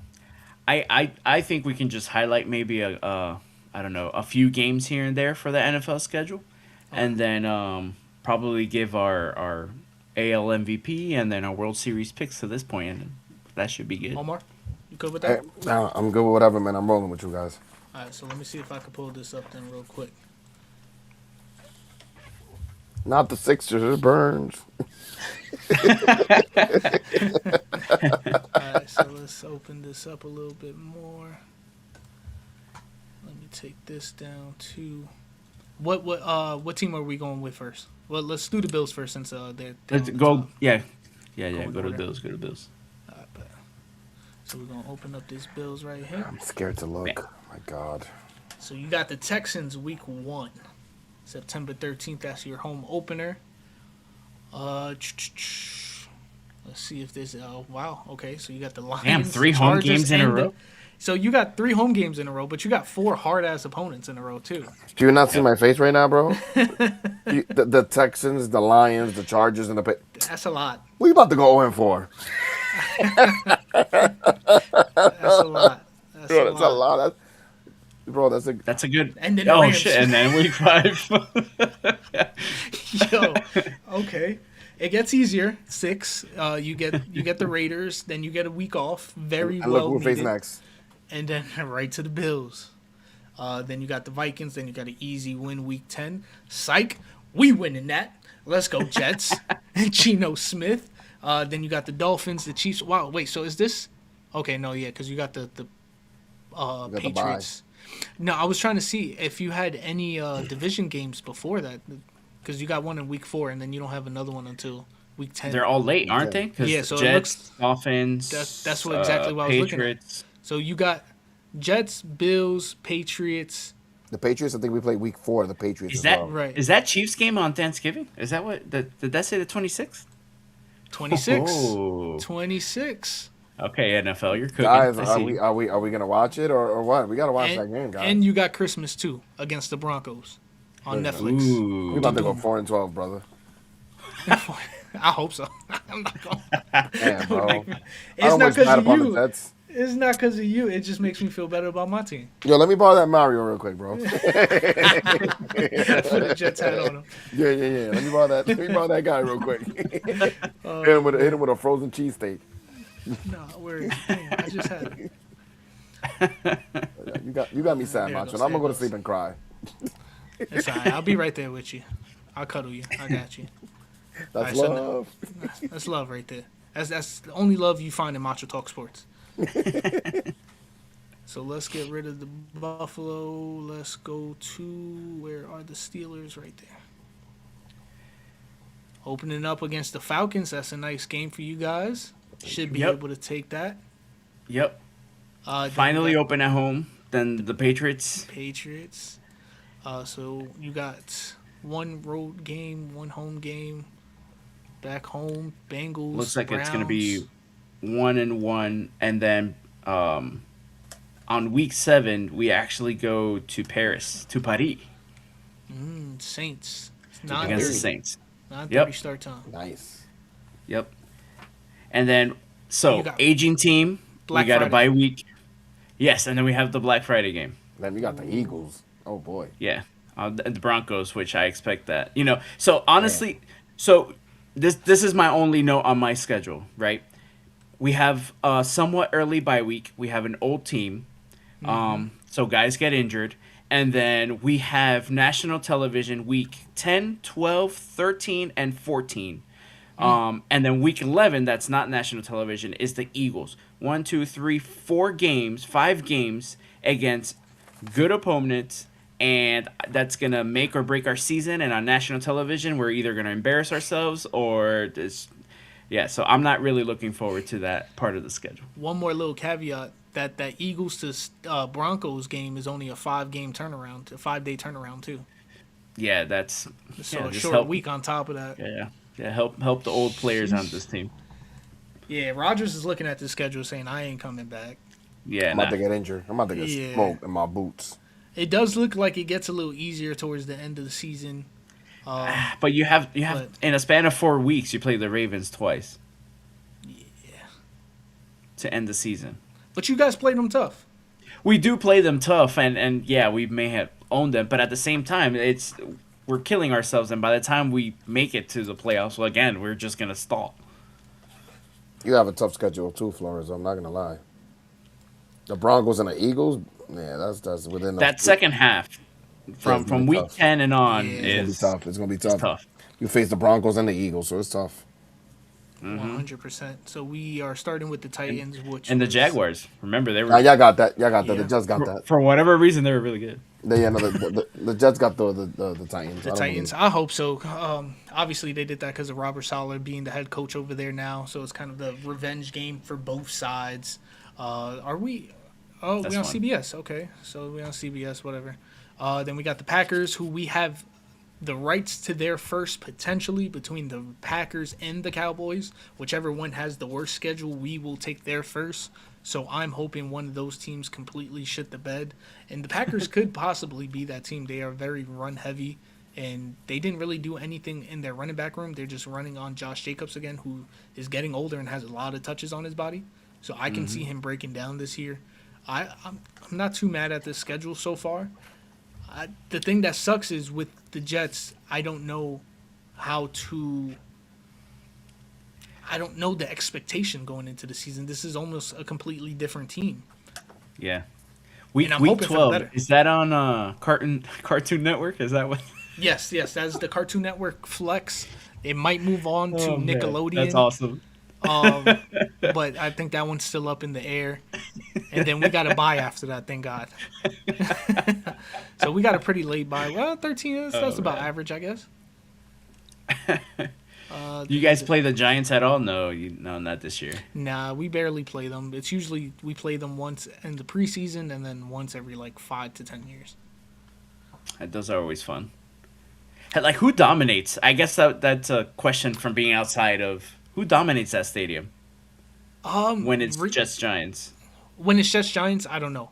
The last time they played, I was living in Florida, and I think we won that game actually. But that's a good question. I would say Jets fans, we kind of have a little bit of the Knicks mentality, just not to the degree that they do it. Shout out to my wife. She's a Jets fan. Shout out to her. And yeah, I don't know what to expect, but I know that when I was looking at the strength of schedule wasn't that hard for us. We were like towards the middling bottom, like in the 20s, so we should be okay. But obviously, again, we don't know until the games are played. So let's move on to some baseball. With baseball, we have the baseball in full effect. We have what's it called? We got some early season MVPs that we would like to talk about and would like to bring to the table. And I want to start with you, Omar. I want to know, what is it that is, when you're looking at this season, who is your front runner for the MVP for the AL side, and then who is your front runner for the MVP on the NL side? For the AL, I'm going to start with Aaron Judge. How can you not put him at least in the top three? Okay. He's not only just hitting bombs, he's helping his team out. Because by hitting those home runs, he's producing runs for a team that sometimes depends on him for everything. As a Yankee fan, I'm just calling it how it is. And for the NL side, bro, Ohtani. Ohtani looks like he's going to win MVP and a Cy Young. He's leading the league in an ERA. You ready for this? .82. Holy shit. .82? That's what I saw. I don't know. Confirm. Confirm. Maybe I'm wrong. Look that up, Daniel. Holy shit. Somebody look it up. I could be wrong. That's insane. But it's somewhere in the ones. Or yeah. I think so. Take a look at it. I don't know. But how's he doing with hitting? Did you Oh write my down God. his hitting Dude, stats? oh my God. I could look it up right now. Oh, I thought you had it written down. No. I was just shocked. No, you good. So you got Shohei for the NL side, and then you got Judge for... Yeah. Okay, got you. Were you able to find it, Daniel? Looking right now, fucking A. It is Shohei Ohtani. Woo! He's leading the... He's leading .83. The next guy is Schitler. That's my fucking boy. I love Schindler. Hey! You put some respect in that beanhead.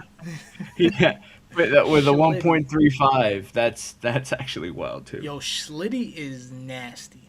Slitty is litty, you heard? 100%. I'm a homer That's when it comes to Schlitty, but he deserves it. He deserves the glaze. He's actually really damn On good. the offensive side, Macho Ohtani not doing so well. No, he was. That's what he's I been thought. struggling. Okay. Yeah, he's been struggling at the plate. struggling. But of course, he's the face of the league. You can say. So obviously that's going to give him a few points. And two, he's pitching and batting, so they're going to give him a little Lean you know, way a little for that. Yeah. yeah, a little leanway. Because I don't think he's batting when he's pitching now. I think that was one of his things because he was struggling. I don't think that he would. He used to before. Yeah, no, he used to before because he used to. But he had an injury. Remember, he caught an injury early in his career because he did that. And when he pitches, he doesn't hit because he was getting it. Because obviously, it's wear and tear. They brought it back. Yeah, They brought it back. It's a wear and tear. This year. Yeah, that's a wear and tear. Can you imagine him trying to hit and then trying to pitch at the same time? Bro, he's going to fucking blow his arm out. Yeah. .82, though. ERA, .82, brother. .83. That's insane. That's So, whatchamacallit, Daniel, when it comes to the AL and the NL, who are your front runners for MVP right now? So my AL, I mean, it's honestly, I want to be, Homer glasses too. I want to say Jordan Alvarez, but because he's a monster, but I have to award winning. I mean, you can also go Bobby Witt Jr. He's also been. You can even go on the Yankees. You can go Ben Arroz. You can go Ben Rice. Ben Rice's average he's is been- high as hell right now. It's 321, but of course you have Judge on the same team, and it's kind of like that same effect of like he is the engine, he is the face of not only the Yankees, he's the face of the league as well. The Judge is hitting 268, 16 homers, and 30 RBIs, and the Yankees are 27 and 17. The other two guys I mentioned, Bobby Witt and Jordan, the Royals are 19 and 24, and the Astros are 17 and 28. Yeah, it's hard to give somebody an MVP nod when Yeah. the team is playing that poorly. For me, wait, who'd you say The for NL? Yeah, I was about to say. I'm gonna go with Soto. Okay. Yeah. Okay. Yeah, and now, again, the Mets aren't doing great, but he's actually putting up decent numbers. And I'm not gonna give it to Ohtani just because he's pitching but he probably ends up being the NL MVP anyways. So for me, For the AL, I also have Judge. I mean, he's second in home runs. The team is 27-17. He's the engine. His batting average does need to get higher for my liking. It is very low. But everything, I think he will get it up. But as of right now, pause. As of right now, as of right now, I think that he is going to be my front runner, and I don't think it's by a lot. I think the guys that you mentioned, they're right there. They're all neck and neck. It's kind of a tier at the moment. Maybe the New York in me is just gives him that nod. For the NL side though, I'm actually going to go with Matt Alston. Matt Alston is 5th in home runs right now. He got 14. He's 2nd in RBIs with 37, 6th in OPS, and the Braves are 30-13. The best record in baseball. 30-13. And this was Best a record in team baseball. that was completely trash last year. Yes. I think they had a bottom 5 record, if I'm not mistaken. So for them to have that turnaround is absolutely insane. So that would be my NL MVP. And then I realized that I skipped over the surprises, the MLB surprises. So we're going to kick off to that one. I want to know, what, for better or for worse, what was that MLB team that has surprised you guys the most? Maybe that was a team that was doing bad last year that's doing good this year, a team that was killing last year that is having a very slow start. For me, I'm going to start this one because it actually trickles into the Matt Alston thing where the Braves are that team for me. 76-86 last year, 30-13 right now. Alston's been killing it. Chris Sales is killing it. Bryce Elder is 4-1 with 53 strikeouts. Like the team, Atlanta is going all out right now in MLB. For the other leagues, we can't really say that much, but for the Braves are killing it, man. They're surprising the hell out of me, and I want to give them a lot of credit. Omar, what is the most surprising team, for better or for worse, for you? The Braves. Braves. Let's just call it what it is. It's impressive. They have the best record in baseball right now, and they're fun to watch. Nobody that watches baseball, has any baseball knowledge, would have thought that the Braves would be leading that division, and that the Mets would be the last place. So, kudos to I knew the second part was going to happen. kudos to the Braves. I ain't got nothing to say about the Mets. I We'll concede our time. I wish them the best. And then Daniel, who is your most surprising team, for better or for worse? I'm gonna stay in that same division, and it's definitely for worse. It's the Phillies. I mean, Yes. Yeah, that was my it's, pick. they really didn't change much from last year to this year. Right? They still have the same lineup. They still have the same studs, but they suck. I mean, they're bad. They're bad. I mean, they just got rid of their manager. They're really going through it. So that team honestly surprised me. Of course, the Braves did surprise me. I didn't expect this type of improvement. Yeah. But definitely the Phillies, I thought they were going to be right in the thick of things. I thought they were going to be at least, World Series contenders. They're far from it, way far from it. But Schwarber's still hitting bombs, though. That I will say that. I think he still leads. He still leads the league in home runs. So Yeah, and Bob- apparently that doesn't matter. Yeah. But yeah, Alston's right there behind him. Oh, actually, no, not Alston. Judge is right there behind him. I think he got 16. Yeah, no, the Phillies, man, they were also going to be one of my teams. Absolutely terrible. So what we're going to do is we're going to move on here, coming towards the end. 2 versus the world. I wanted to ask you guys, if you had to put some money down. On this side, you got the Dodgers and you got the Yankees. And on this side, you got the rest of the field. The rest of the MLB teams. If you had to put money on one of these sides, who you think is going to win the World Series this year, what side are you putting the money, Omar? Dodgers, Yankees. Dodgers, Yankees. Does Why the- so? Because the Dodgers are one of the most complete teams in baseball. They heat up at the right time. They have the pitching staff. They have the hitters. They have the coach. They have the experience. The Yankees have the players, have the talent. Bro, I'm taking the Dodgers, Yankees all day. Dodgers, Yankees. Yeah.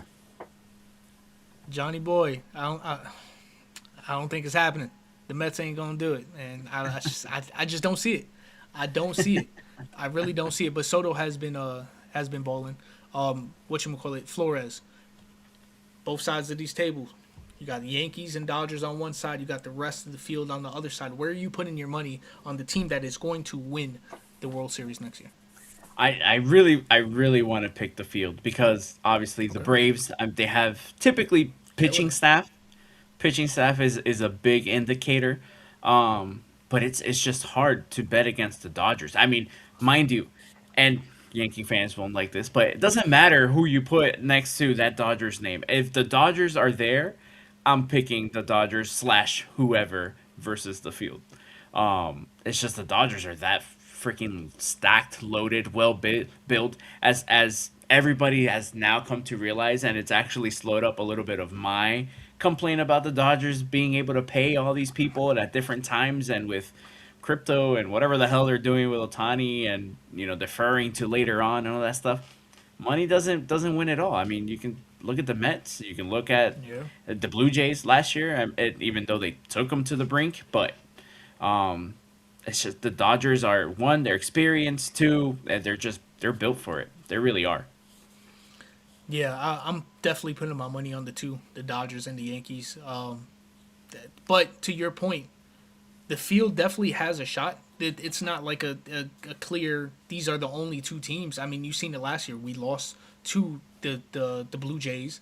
And then on top of that, the Blue Jays took the Dodgers to 7 games. They took them to like 20-something innings in one of the games. Oh, man. We were texting the whole time until like 3 in the morning when it finally finished or something like that. And yeah, that was fun.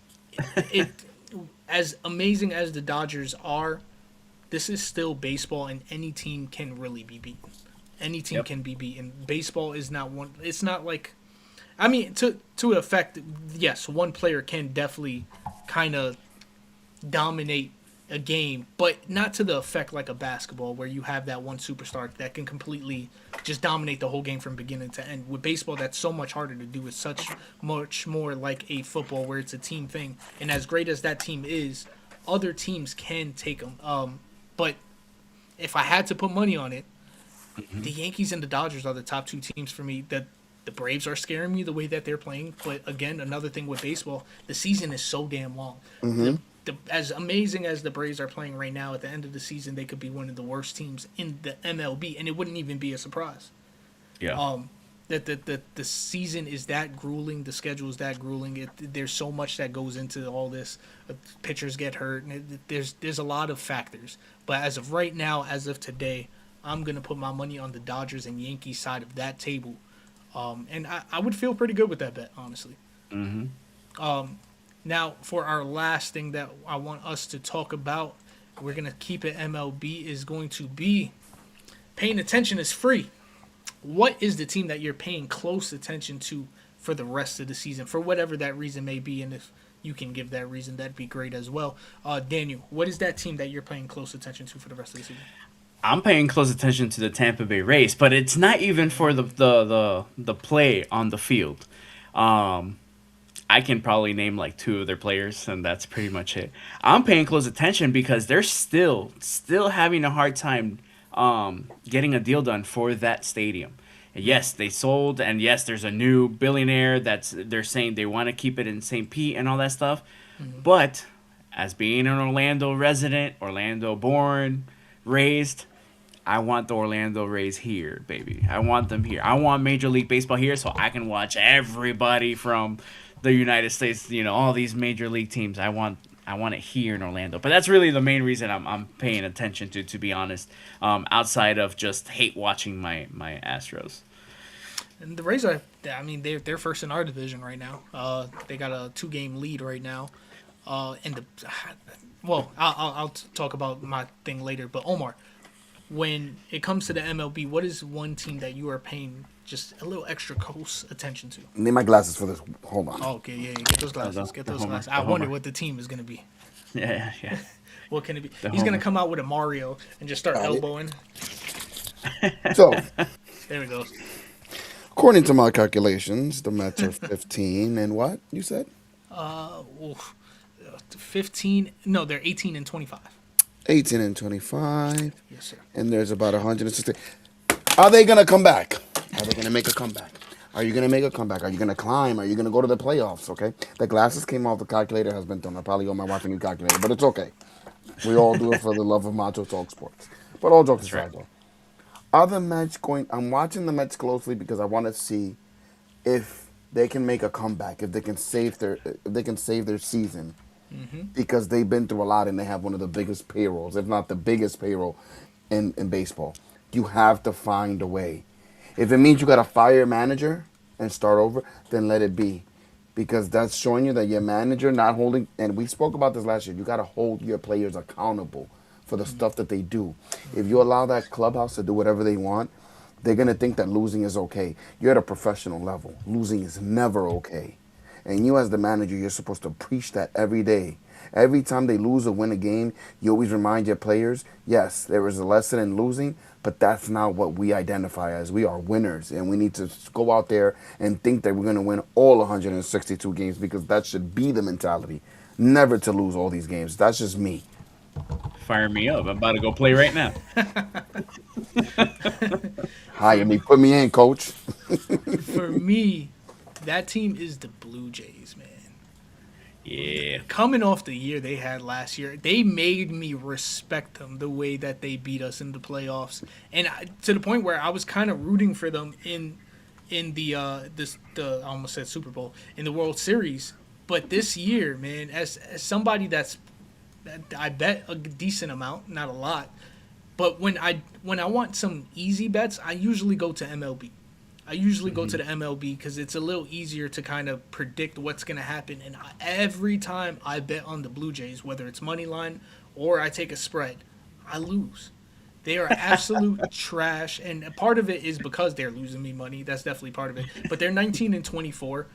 They're 6-13 on the road. They're 9.5 games behind in the AL East right now.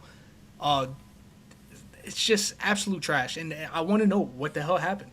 What is going on there? So I'm just paying close extra attention to them. Whether they do better or not, I really don't care. I'm just kind of curious as to what the hell is going on in Toronto. Drake is dropping the album in 2 hours. Maybe that turns things around for them. But Doubt it. Yeah, I doubt it too. I don't see that helping. If anything, it might make it worse. Drake.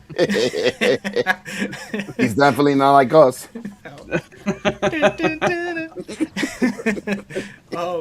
But yeah, so that's the team for me, 100%. I want to know what the hell's going on with those Blue Jays, man. That it was a far fall from grace. Jesus Christ, I can't speak. We're towards the end though, so it's okay. It's okay. Now, with that being said, we are towards the end here, and with this wrap up, I just want to give you guys a quick minute or two to kind of get anything off your chest that you would like. Omar, I'm gonna start with you. I'm gonna give you the floor here. Mets, I want you to win, and remember, go in every game thinking that you're going to win. If you need a manager, call me. Talk to my agent. Hire me. You'll become winners. Okay? Met fans, I love you. You need love in your life. Here's a hug from me to you. There you go. You That need was love. nice. Have a good night and keep losing. I mean, keep winning. I'm sorry. And then Daniel, I want to give you the floor to say whatever it is that is on your heart here. What's in my heart, my fellow Americans, I just want to address the nation today. The Magic need to nail this damn coaching hire before I lose my damn mind. I do not want Billy Donovan. That's all I want to put out there. Anybody else but Billy Donovan. Maybe Tom Thibodeau, but just remember, this team already wakes up injured. So if you run them for 42, 44, 46 minutes, whatever the hell the team is, we're going to play 20 games and we're going to be 20-0. But after that, we'll probably lose them all because there's nobody else left. So just nail, please, for the love of God and for the love of me and my health and especially my family, because my family needs me, especially my daughter. Facts. Like for my health, just nail the coaching hire, please. Please. Thank you. That's a nice plea. That's a nice plea.